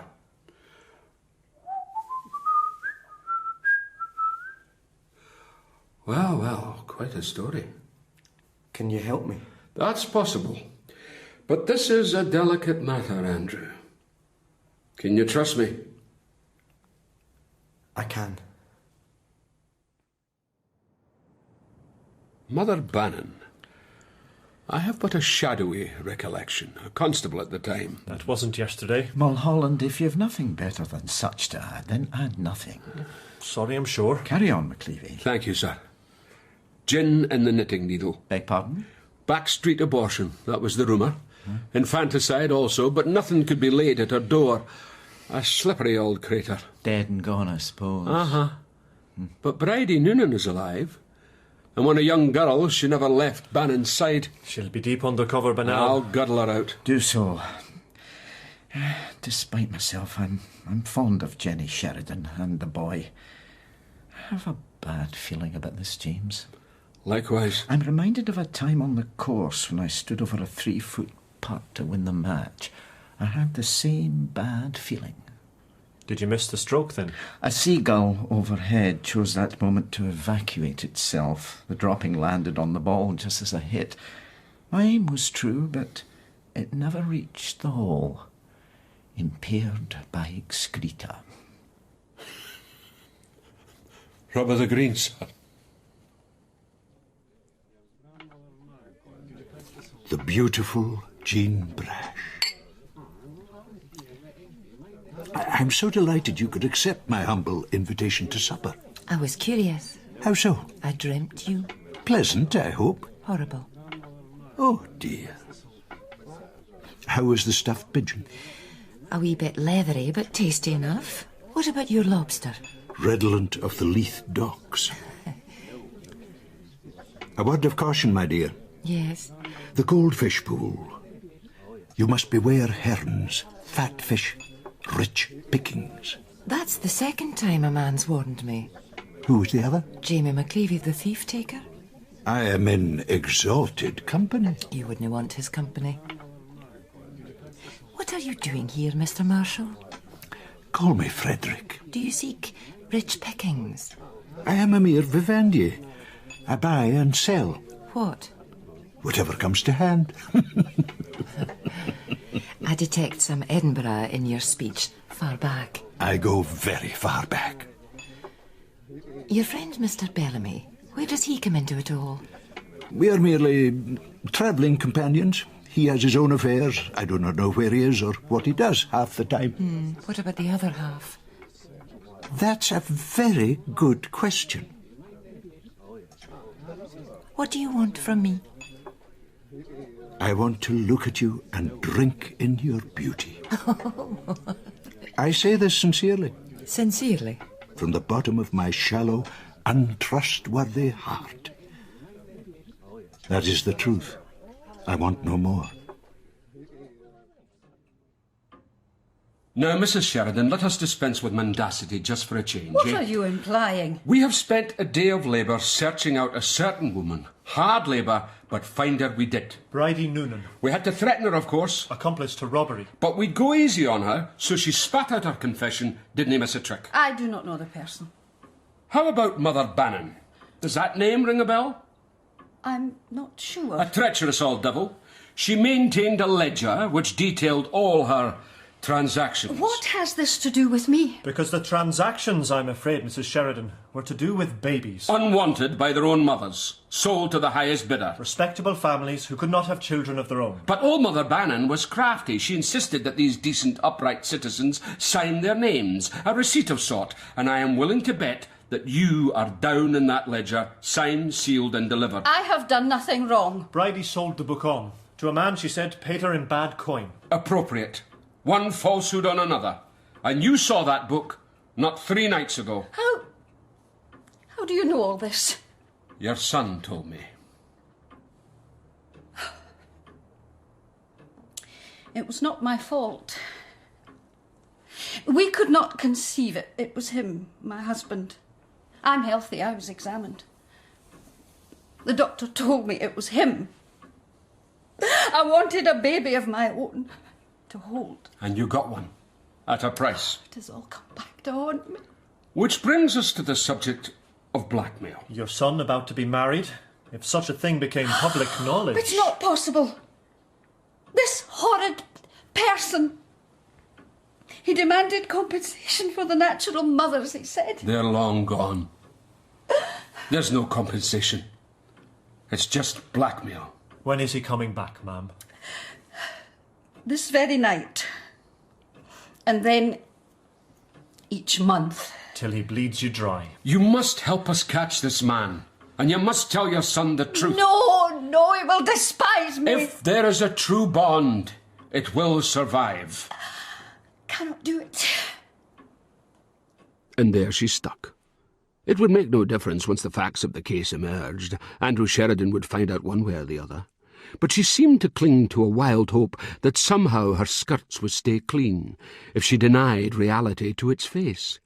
It is ever thus with the respectable classes when they are faced with the messy aftermath of their own actions, bury their head like an ostrich, stick their backsides at the sky, and trust that when they come up for air, all will be bright and beautiful, and the neighbours will never know. I did not wish to disenchant her from this fantasy, for I needed the help which she gave readily enough to rid herself of that horrid man, as she put it, not realizing the very act would lead to an unavoidable disclosure. We marked the banknotes she was to hand over. Then Mulholland and I hunkered down in the dark opposite the house to wait for the arrival of the giant. So far, so good, except for the one wee drawback. Damnation! What is it? My tooth rot. It has retaliated. See the dentist. I'm not going under the handrail. Too bad, then. You said your Aunt Katie had a cure. A big pair of pliers to get stones from the animal's hoof. She swears by them. That's a lot of help. Wait, here he comes. Look at the size of him. What a monster. You think we can bring him down? I hope so.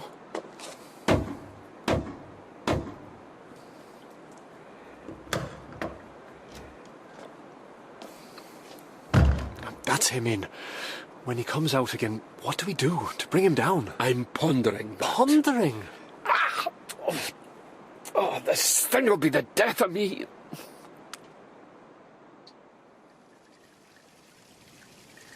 Thought I saw you from the window. You did indeed. How was your dinner? Had its moments. I'm thinking of a net over this pool. Frederick's idea. Frederick? Mr. Marshall. Mr. Marshall. That's right. It would stop the fish right enough. From what? Breaking out. I have a problem for you, mistress. What is it? Simone, the French girl. She's 12 months with child. What? On the road. Did she not take precautions? I didn't hold firm. Obviously. What does she want to do? She's a good Catholic. Good? I think I know the father. A regular, the minister's son. Not much hope there, then. She wants to go back home. To her village. Well, we better send her. Maybe she'll find a decent man there. A decent man? What the hell is that?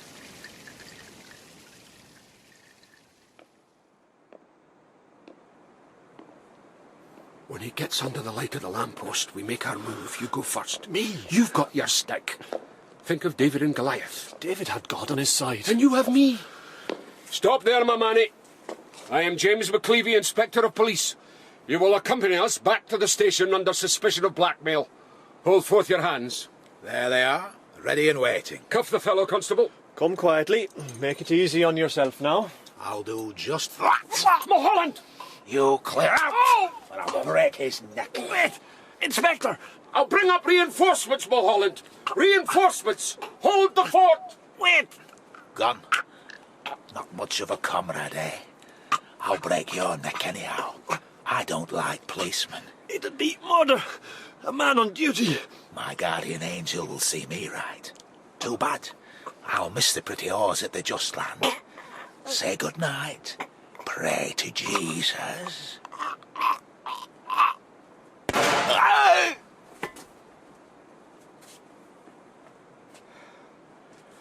Are you all right, Mulholland? Better, by the moment. I've told you to wear your tunic collar up. It helps in matters of strangulation. I'll memorise such. He's dead. Right between the eyes. A miracle. Thank God for that. It's just as well I brought the old revolver, eh? Oiled it only yesterday. A presentiment, maybe. I'll take anything that comes. And I have to be honest, sir. That pistol is ancient history. I wonder you hit anything, never mind a dead shot. I just closed my eyes and squeezed the trigger. What? The thing has a mind of its own. Out of evil cometh good. You mean good that I'm alive? No, the incisor. All that stramass jolted it straight out of my head. Now, where is it? Oh, there you are. No wee beauty. I'll keep it for the tooth fairy. Now you search the corpse. Eh? I killed him. Your turn. I cannot argue. And I thank you for the death. You've been a bit snippy with me these days, Mulholland. Pure envy. Envy? You give the orders. I have to take them. Nothing ever changes. Now, would this be what you're looking for, sir?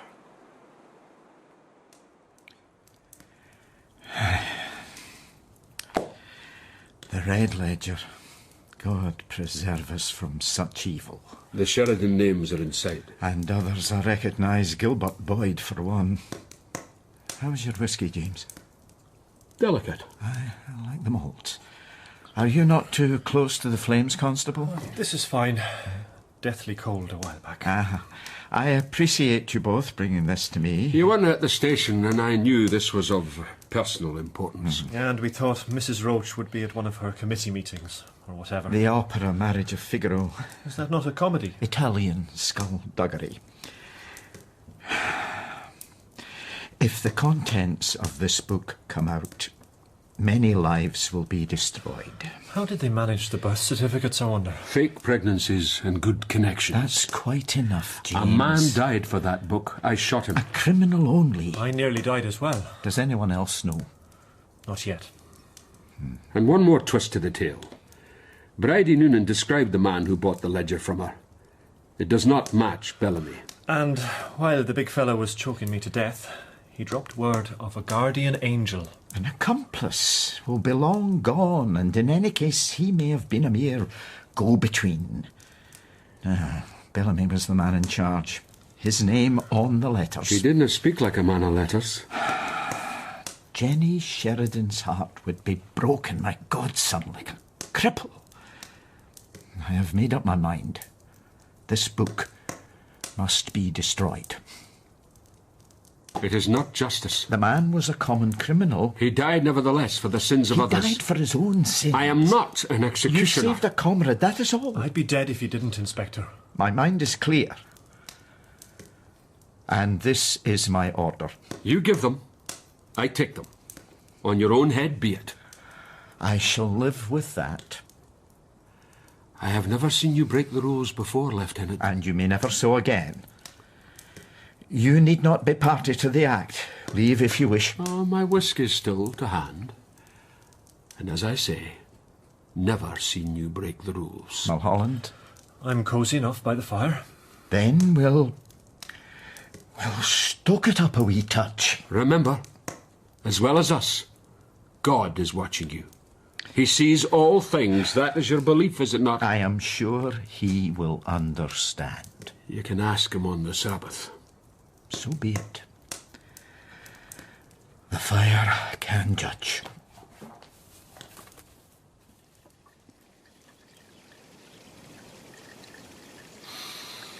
Best coffee in Edinburgh, Jean Brash. You've lost a tooth. Aye, but worth it for the taste. Second cup size superior. Where's the sugar? In the bowl. Ah, yes. I hear there was some shooting in the streets last night. Fireworks.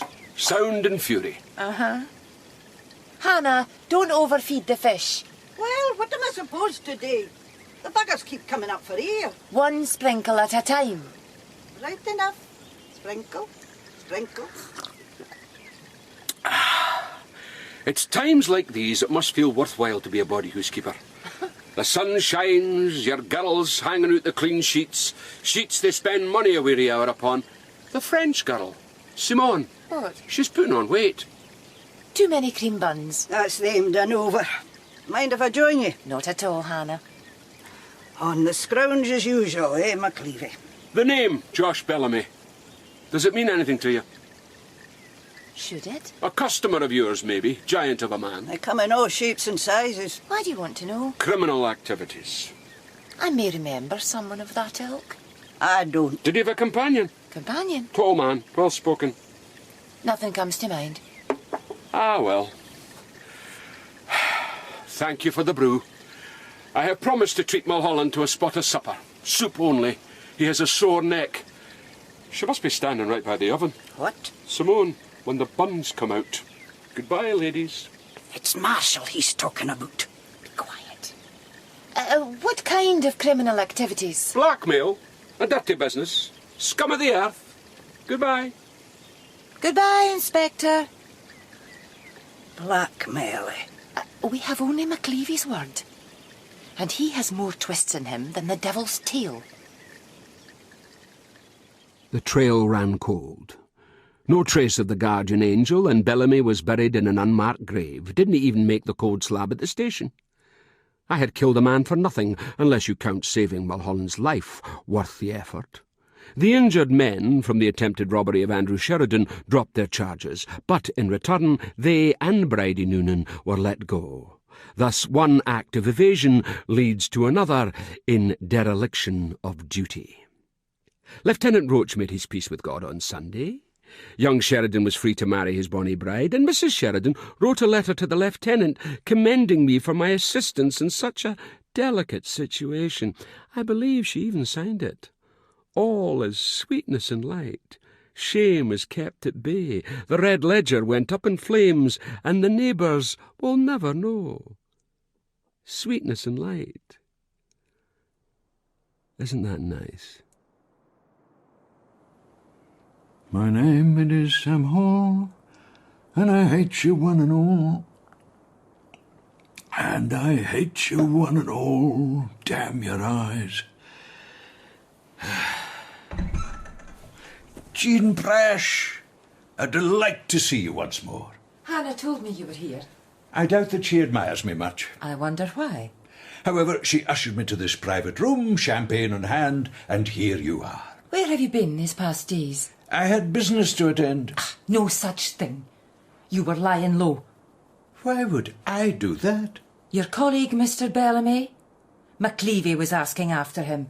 Mr. Bellamy has disappeared. He is wanted for criminal activities, with a companion.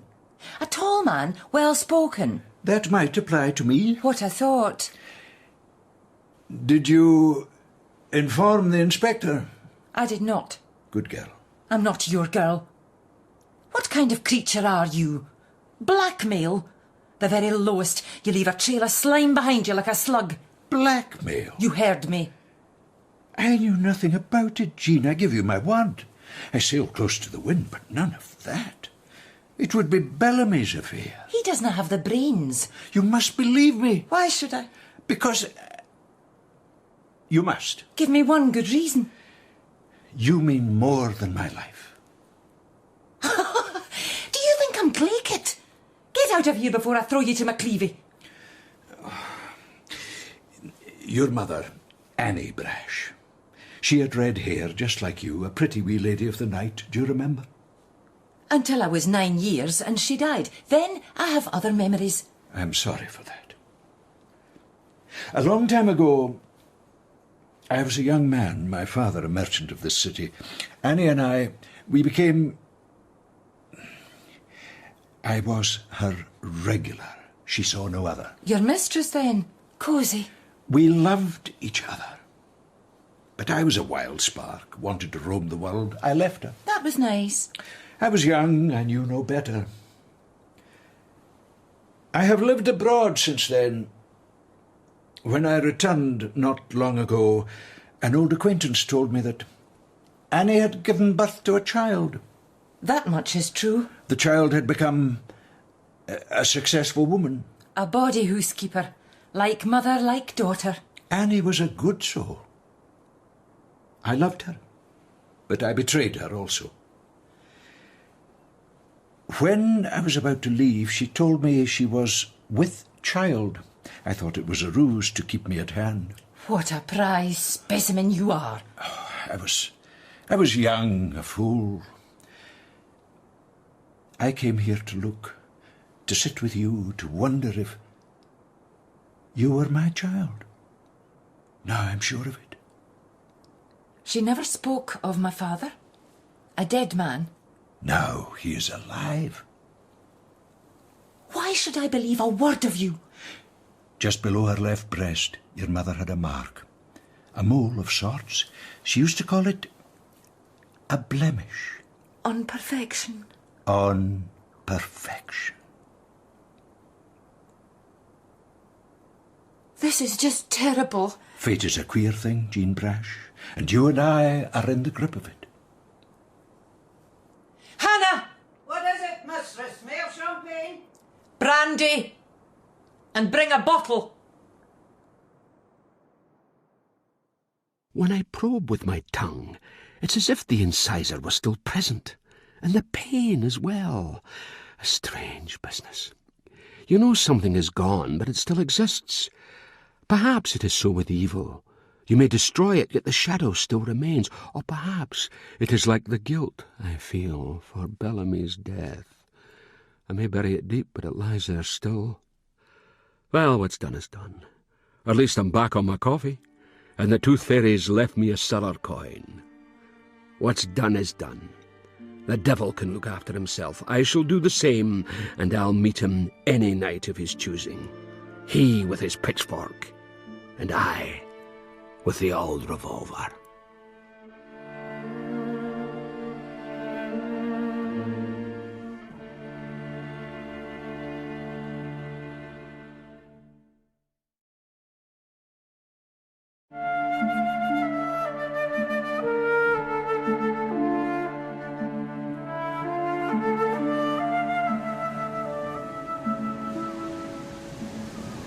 Is this some kind of punishment? Clears the head. The wind is like a knife. Always. From the east. McLevy's favourite. It blows sin straight back to Satan. I have many sins, Jean Brash. You do indeed.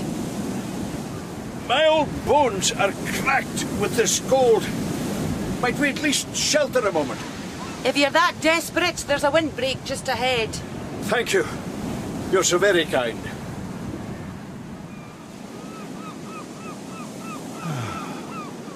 Whew, that's better. Is it always so bleak? So inclement? The Portobello Esplanade.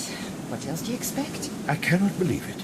You walk along like purity personified, yet you made a dead soldier from a bottle of brandy last night. That was your doing. Your own action. Do not blame me. There's a measure of truth in that, Mr. Marshall. Frederick, let us be friends. Mr. Marshall. I have protected you from the charge of blackmail. I knew nothing. A bad companion, Josh Bellamy. I did not give you up to McLevy. You tell me you knew my mother long ago. You tell me you are my father. I fear that is so. A street girl, your mistress, you brought her with child, you betrayed her. I was young, I knew no better. You dangle by a thread, sir. Then let me dangle. But is there at least the prospect of a warming drink on that headland? A tea house, perhaps? I doubt it. Then let us return to your coach, to the just land, the warmth of the body whose converse in comfort. About what? Forgiveness. I renounce all dubious companions. From now on, I will invest my money in more salubrious ventures. And what have you to offer me? Parental guidance.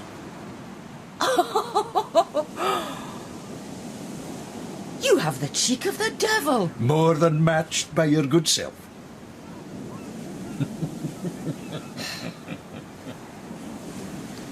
I am for the headland. You may stay or you may follow. I shall follow. Glad to hear it. Come on then. Must we go all the way?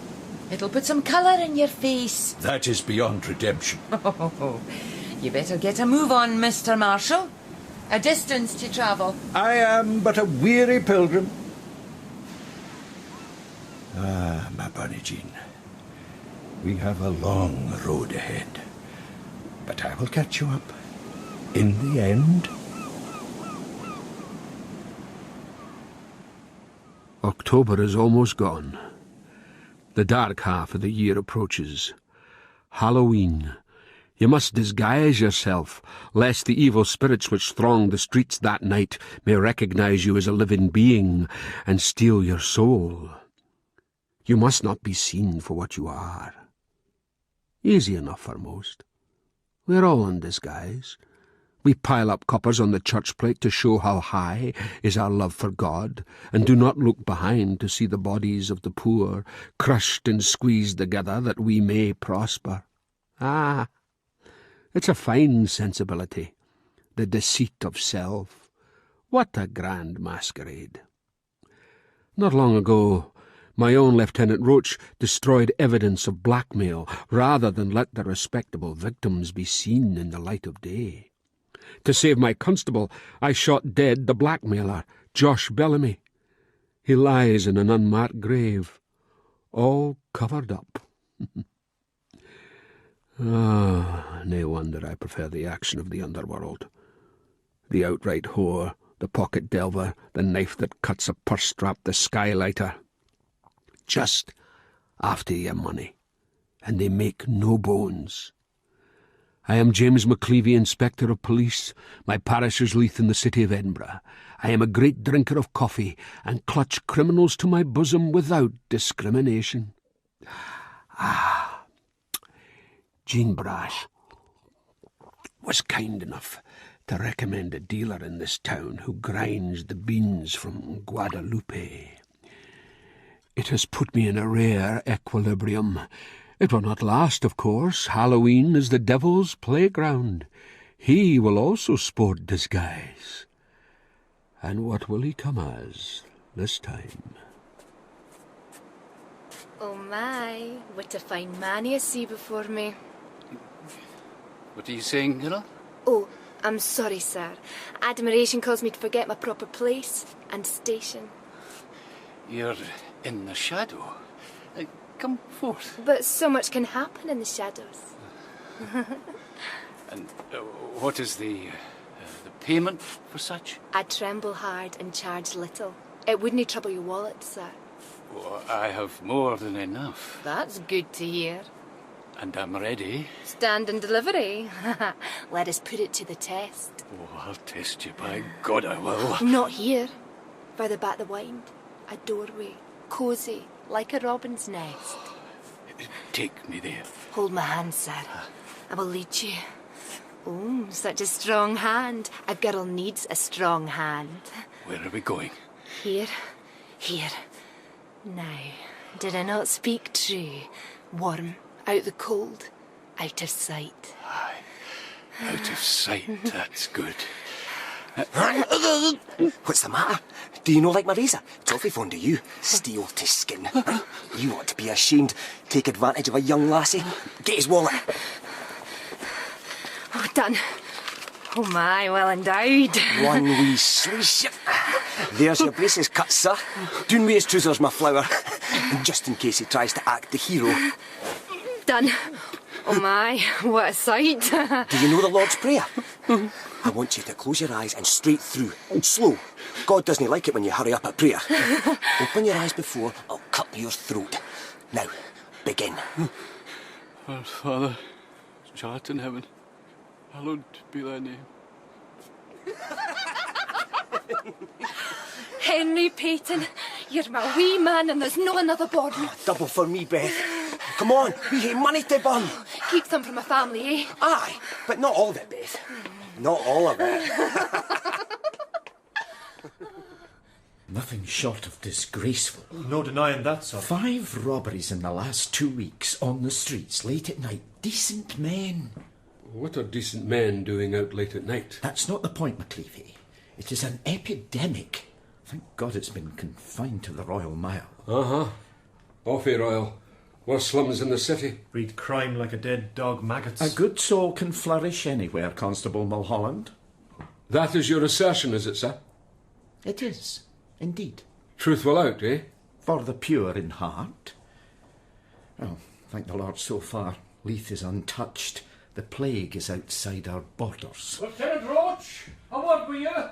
I have been assaulted, sir, and robbed. My God, it's Murder. Come. And who is that? He's the secretary of the golf club. Robbed and assaulted. You spoke too soon, sir. And the devil must have heard you. I was on a health-giving perambulation in the high reaches of Leith last night when I found a razor at my throat and my wallet wrenched from my person. Is nothing sacred? Did you glimpse the man? No, it was dark. Only the cold steel. Was anyone else on hand, sir? What? Of the female persuasion, perhaps. Yes, of course. A young woman lay on the ground, face down. A dead faint. I went to help.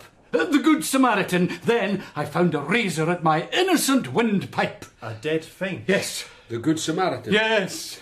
Why didn't you report this last night? I've been in my bed, shaking. Come away into my office, Murdoch. I'll take a statement in the peace and quiet. Peace and quiet. I shall never know such again. Oh, I'm sure you will. Your good wife will see to that. There you are now. Watch your feet. A good Samaritan only. Indeed you are. And once we have the details, you are on the case, McLevy. On the case. It would seem, sir, that the plague is spreading. And Halloween to boot, Mulholland.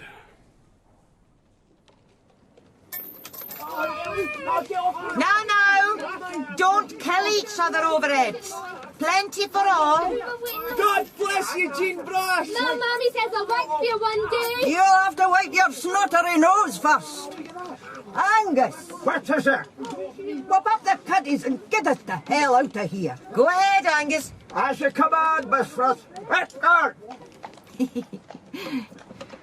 Geysers. What a menace. Oh, sweeties and a few coin. No harm done. We'll buy a firework and stick it under the horse's backside. Oh, Hannah, ye have little faith. Where are we going, anyhow? I want to order some logs, cedar wood, for the bonfire. I've never had one of them before. Mr. Marshall's idea. Frederick. He likes bonfires. Frederick, eh? You don't admire him. I don't trust him. I don't honestly know, one way or the other.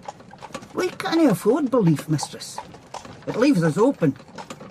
Do you believe he is my father? You told me the tale. And? I see no resemblance.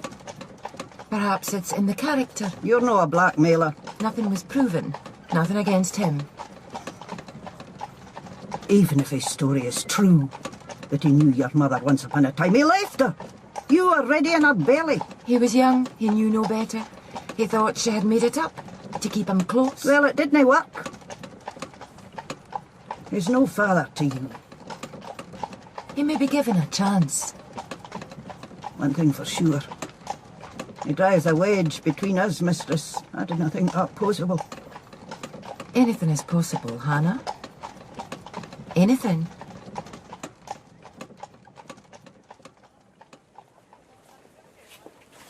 Where are you going, Beth Purdy? None of your business. Just seen your mother. Coughs like a drain. She's not well. You're telling me. I just informed her, come next week. The rent's double. What? Tenement has a new owner. Bigger return for his investment. You're a foul swine, Doug Donaghy. Well, you may pay in kind, Beth, like you did before. Go to hell. Ah, well, never mind, eh? Your sister's growing fast. My man'll sort you. Henry Peaton.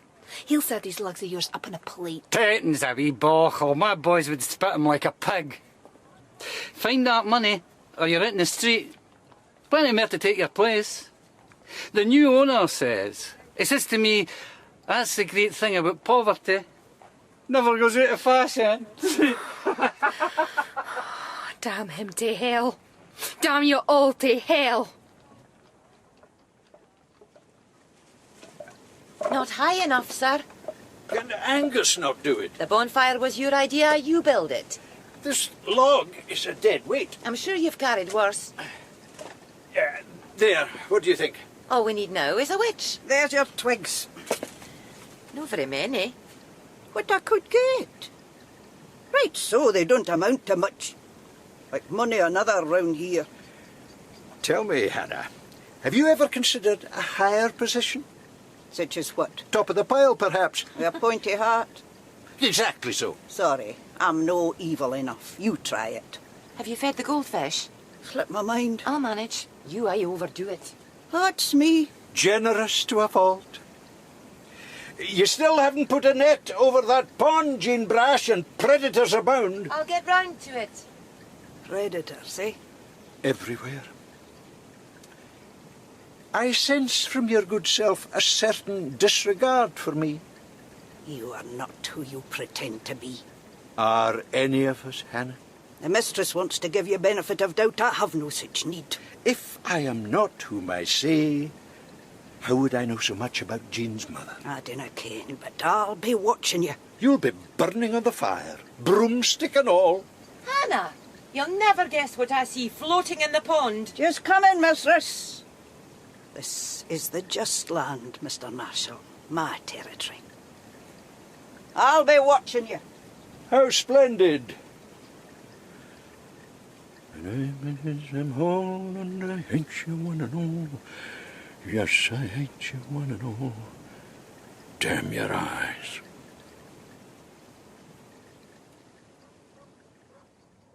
It's too soon, Beth. We took a gamble last night. Leith is not my patch, McLevy's no a man to tangle. Lucky the once didn't push it. It's your fault. How come? We were supposed to keep some of that left for my mother, but you spent it all in the tavern, acting big. That's no even. You drank your share. There's a chance that my sister may go into service. A decent house. A Christian widow and a son. But if my family get put out in the street, she may follow my path. A whore. Telaki, Mullen. You saved me, wee man. But Jug Donaghy has his dirty eyes on my sister. Big-eared swine, I'll cut its throat. Too many round him, Henry. Let's do what we do best. Eh, my manny? I'm deep for you, Beth. Off he did. And me for you. I can't believe you care for me. An ugly wee bandit, run to the litter. We've starved together, robbed together. What's between us is stronger than all the marriages since the world began. I'm mad fond of you. To the death. To the death.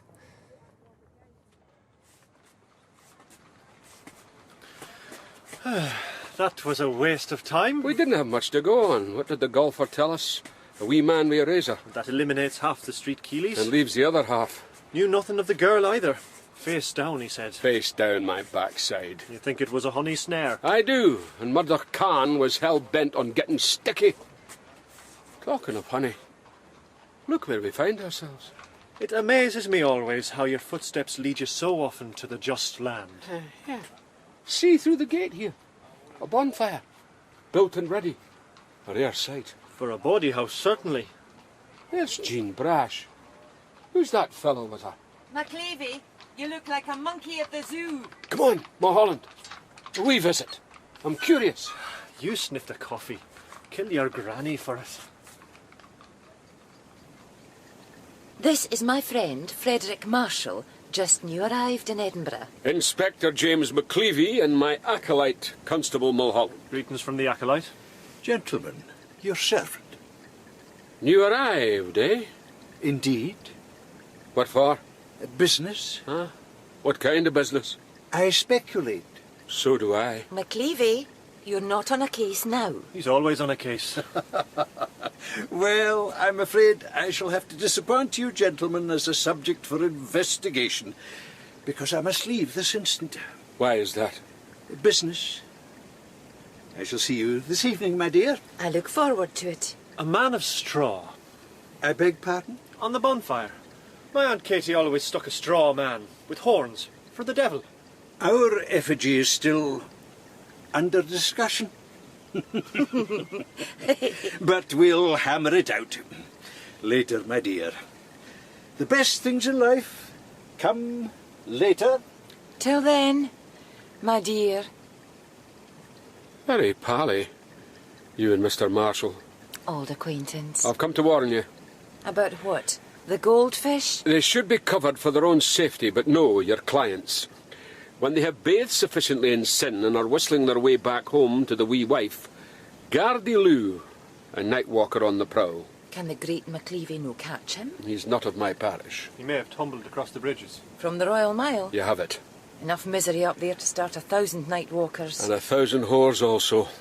All grist to the mill, eh, Jean? You do your job, I do mine. A body housekeeper. I can sleep at nights. Can you? Is that coffee I smell on the wind? Kill your granny. Eh? Mistress Brash, your brew is ready. Where's the long dreep? He quit the company. What are you doing out there, McLevy? Just delivering a warning, Hannah. A warning? A desperado at large. Who might that be? Nobody we know, Hannah. Just bring down the coffee or we'll never get this man out of here.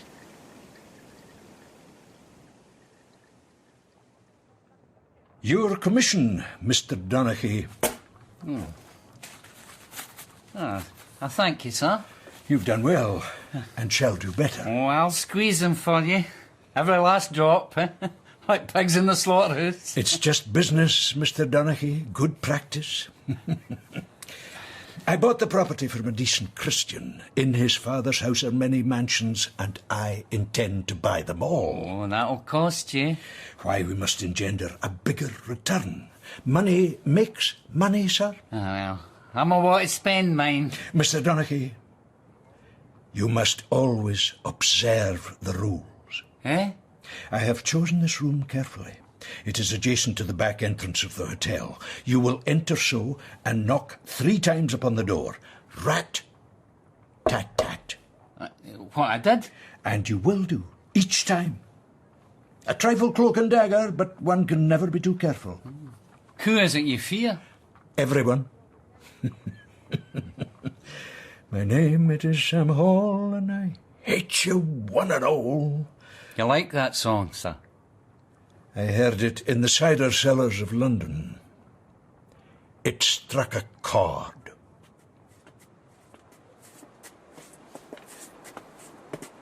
What did you think, Tim Marshall? Nothing much. He left in a hurry. You have that effect on people. Gift of the gab. What? Mr. Marshall. You can't charge him for that. I've never seen that look in Jean's eyes before. What look? She's never looked at me like that. Like what? As if we twa were the only in the world. Well, you're not. There's me as well, and another stands waiting at the station door. McLevy, another robbery. Dearie me, that's the trouble with these dark nights. The victim escaped. They got nothing, but at a cost. A cost? Top of his ear sliced, a respectable tobacco merchant. Was it the same modus operandi, sir? What? The woman and the dead faint? No, he was enticed up the wind. What by? A big cigar? Favours promised, then the razor. Did he glimpse the perpetrator? It was in the shadows. Stick to the light, then. While you two gallivant, the criminal classes are laughing up their sleeve. You will follow me back to my office and we shall form a plan of campaign. A logical plan. Ah, it's a great thing, the logic. I only regret that I am chained to my desk. Otherwise, I would solve the case by myself. By myself. Are you not going to follow, sir? Have you ever heard of the phrase, Mulholland? Hoisted by your own petard. Caught in a trap of your own making. That sort of thing.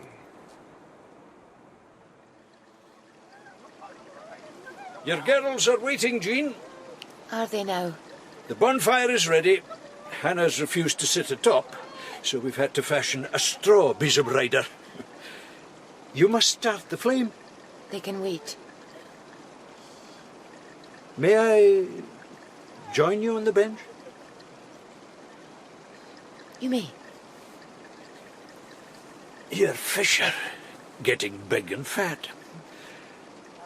They'll need protection. All things need protection. That's true enough. Before long, I hope to have some funds to invest. I was wondering if we might consider a joint venture? Such as what? Another establishment, perhaps. A bawdy house? You and me? Keep it in the family. Where would you place it? Near the university. Catch them young. I was caught young. When my mother died. And I will regret that till the end of my life. One day, I hope that you may forgive me. Who knows? Mistress! We're all freezing out here. Time to burn this damn thing. I do not wish to lose you again. Hannah wouldn't like it. She would have no choice. I'll think about it. I do not wish to lose you again, Jean. It's time to light the bonfire. The petard was a conical instrument filled with gunpowder and put in place by engineers to blow open the castle gate. Unfortunately, it often ignited prematurely and sent its instigators high up the sky in fragments of skin and bone. I would not wish so gruesome a fate upon my lieutenant, but he had made a statement of some intent, and I held him to it. So, as the streets of Leith filled up with geysers, witches, warlocks, and the like, a figure of suppressed, salacious desire walked through the throng. The good lieutenant, every inch a respectable masher on the prowl, a perfect target for any night walker worth his salt. The constable and I would walk behind, unseen in the shadows, and pounce upon the fellow and his maul when they made their play. At least that was the plan. But so far all we had met were ghosts and skeletons. It was a cold night, and getting colder. My feet are blocks of ice. But worth it, sir? In a good cause. There's nothing good about it. I take the part of a man with sin on his mind in order to catch somebody much worse. I will give this 1/2 hour more, and then I am away home to Mrs. Roach. A warm fire and a faithful wife. What man could ask for more? Now, you see that wind up to the left? That strikes me as a crevice where sin might lurk. Not often you're wrong, but you're right this time, Inspector. Oh, you two would drive a lesser man to an early grave.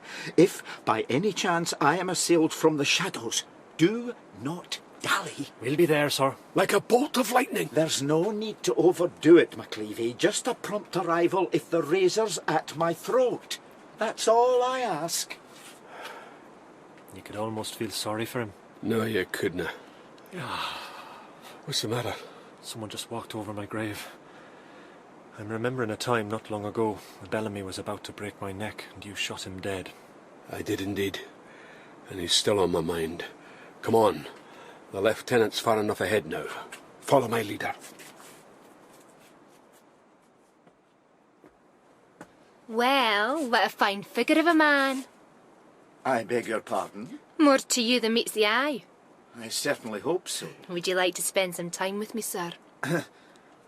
Where might this occur? Further up the wynd, there's a stairwell, nice and cosy. Cosy? Not a rat to be seen. That's good. Take my hand, I'll lead you. I can manage without contact, thank you. Are you a wee bit shy, sir? Oh, I like shy men. When they reveal themselves in all their glory, oh, it's such a big excitement.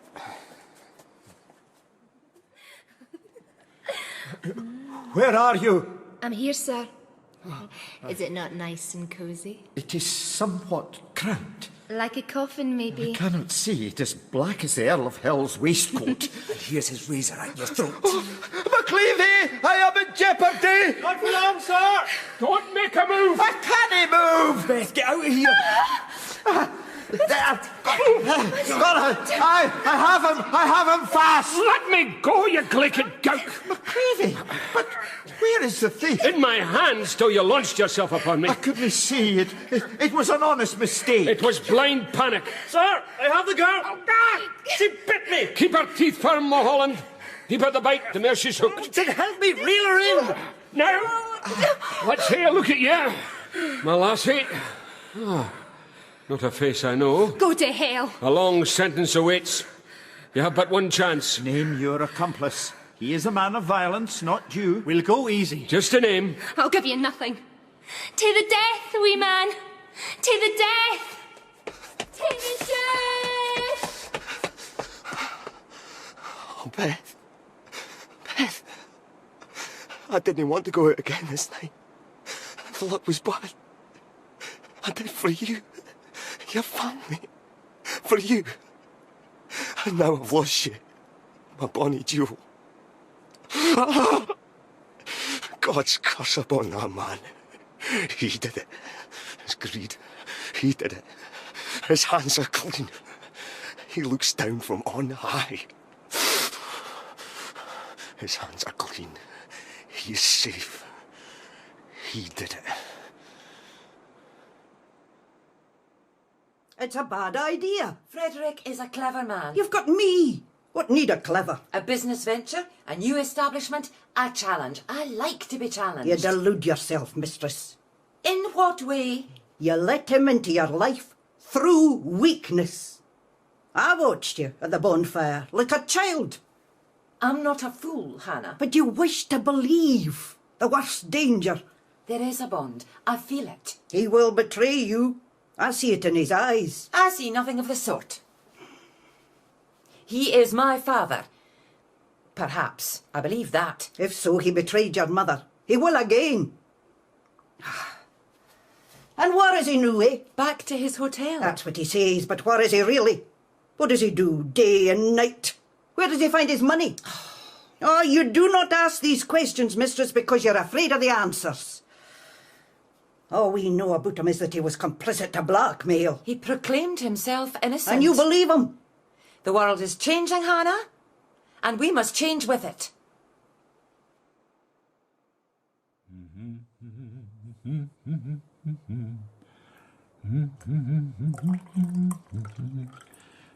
Now, kind of Bonnie Jean to give her father a bottle of champagne as a wee Halloween present.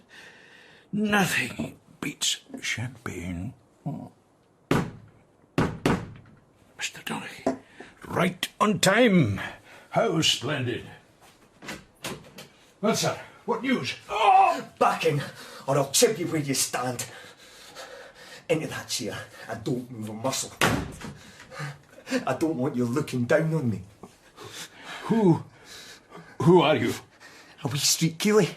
No worth the notice. Save my razor, eh? You are Frederick Marshall, are you not? What leads you to that, sir?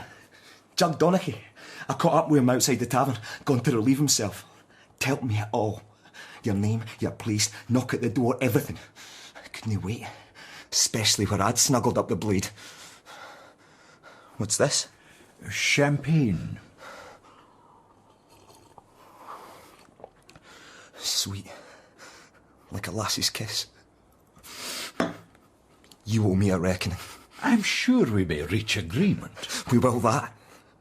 My lassie, my wee jewel. You have ended her life. How can that be? Beth Birdie? Her family live in one of the wines off the Royal Mile. You own the house. You doubled the rent. A business matter, easily reversed. Too late. You forced Beth and I out thieving again when I knew the luck was bad. She has been taken. She will wither in the Perth Penitentiary. My wee flower. I am truly sorry. You take the skin off our backs. Her mother will die like a dog. Beth will wither. That is the reckoning. And what is your judgment? How much? But make it quick. 1 cut. I am changing. My life is changing. I have those who love me, believe in me. You cannot end a man's life. As you sow, the like ye reap. I have money. I can give you money. Money is nothing. 1 cut. I'll make it quick. I beg you. It's too late. Well, did she divulge? Not a word, sir. Silent as the grave. Did you threaten her? We poured it on. She would not betray her accomplice. So all my efforts have been in vain? I wouldn't say that exactly, sir. Hmm? A wee man with a razor? Was that not the description? It was indeed. And look what just walked in the station. I see him. Leave this to me. Are you sure, sir? His hand is low, I'm sure. Good evening, sir. Happy Halloween. You're McLevy, the thief-taker, are you not? I am.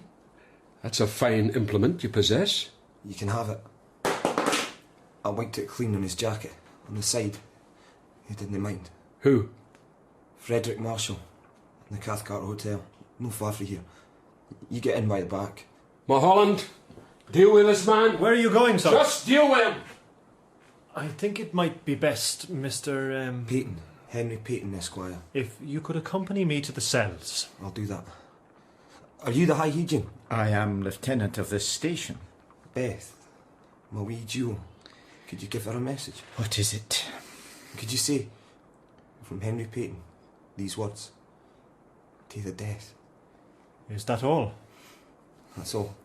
To the death. Take him away, Mulholland. These kind of nights age a man dreadfully. I know the feeling, sir. I have a flask of malt whisky in my desk. Once I have delivered the message and you have incarcerated Mr. Peyton, we shall share a glass together. That would be an honour. Come along, sir. Where did McLevy go? He didn't say. What a surprise. Well, he'll miss the whisky. The blood will not stop. No matter. I have lost so much. You must hear my confession, sir. My deathbed, as it were. I don't grant absolution. I am a wicked man with much on his mind. Is it criminal? It is indeed. Go ahead, then. I'm all ears. Oh, splendid.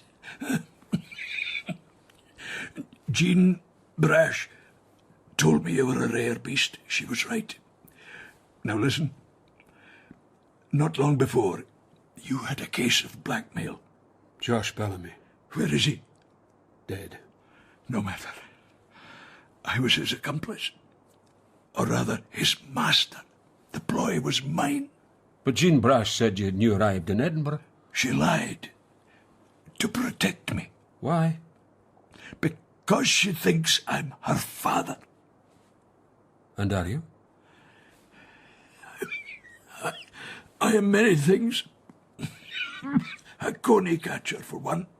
Confidence man, gift of the gab, eh? I spent some time in Newgate Prison. My cellmate was of the fraternity. We were similar in age, appearance, speech even, peas in a pod. He told me about his life. A young man in Edinburgh who ran abroad and left behind a mistress, already with child. The child would be Jean. Yes. He had returned from overseas to find through old friends that he had sired a body housekeeper.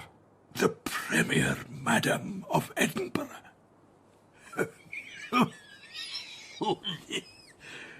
He planned a life of comfort and ease with his adoring daughter. But then he died. A fragile disposition. So you resolved to take his place?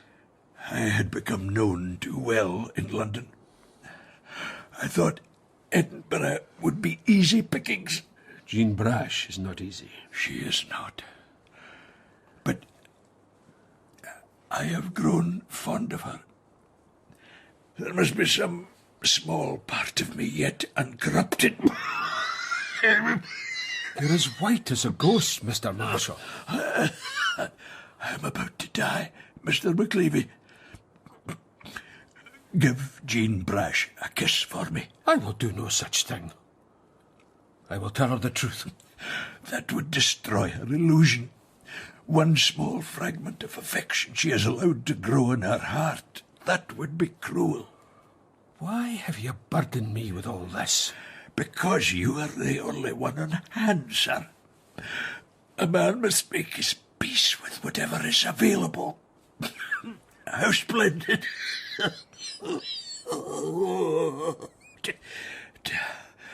Tell her what you wish. The choice is yours. I shall have no say in the matter. My name it is Samuel, and I robs both great and small, but I has to pay for all damn you.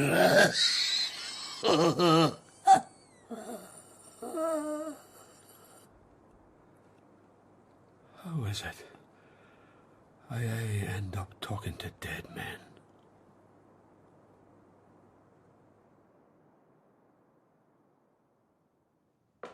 Isn't a strange taken?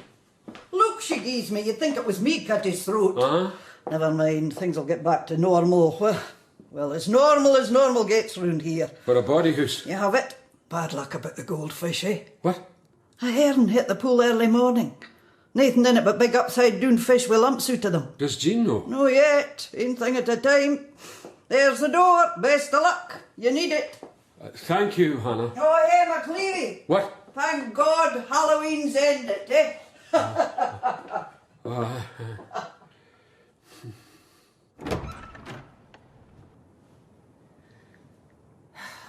One day you'll bring me good news, McLevy. Abry Fault's the messenger. What have you heard? A wee street keelie, Henry Peyton. Aye, that's the fella.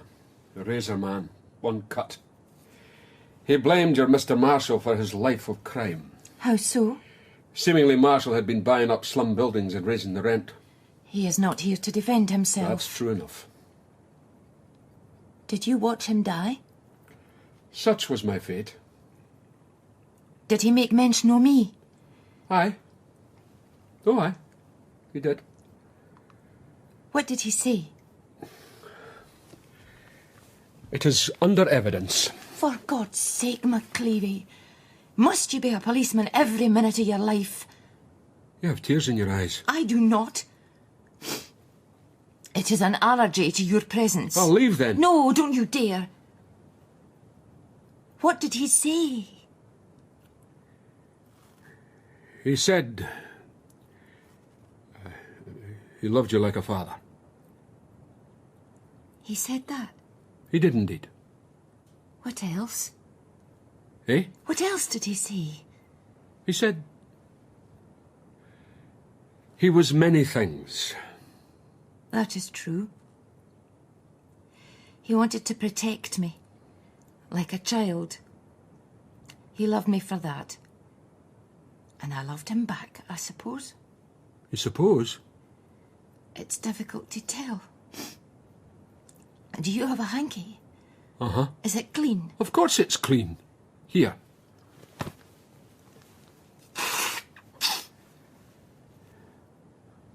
You don't need protection. Everybody does. I can protect you. Why would you? It's my job. What I'm paid for. Oh. Here's your hanky back. He was different, Frederick. He did it for free. A true gentleman. Gentleman? He was nothing but A what? a Langdreep. Oh, James McLevy. When are we going to stop this dance? She leant forward and laid her head against my chest. I put my arms around her. I had no excuse for the gesture. I just did it. A wisp of her hair brushed at my cheek. I could smell her perfume and hear faintly down below the single notes of a piano playing in the body-house. I wished the moment to last forever, but time is a great dictator. She sighed as if she had found a true resting place and seemed to be near asleep. Her eyes closed, her breath soft and even. I laid her down on the chaise longue, covered her with a blanket, kissed her forehead, and left her, sleeping like a child. Love is a terrible menace. Look at Henry Peyton and his Beth, and Frederick Marshall, if you can believe such a chancer loved his invented daughter. Then what of Jean and I? Why did I not, as I am sworn to do, tell her the truth and shame the devil, that the man she believed to be her father was nothing of the sort? Perhaps I wanted to spare her the pain of such betrayal, and is that not a kind of love? Or am I just deceiving myself that I am capable of such emotion? Now, I observe a sudden flare of light on Arthur's seat. A late Halloween bonfire, no doubt. Who knows what burns in the human heart? Only coffee is constant. I am James McLevy, Inspector of Police. When the fire has consumed itself, I search amongst the ashes.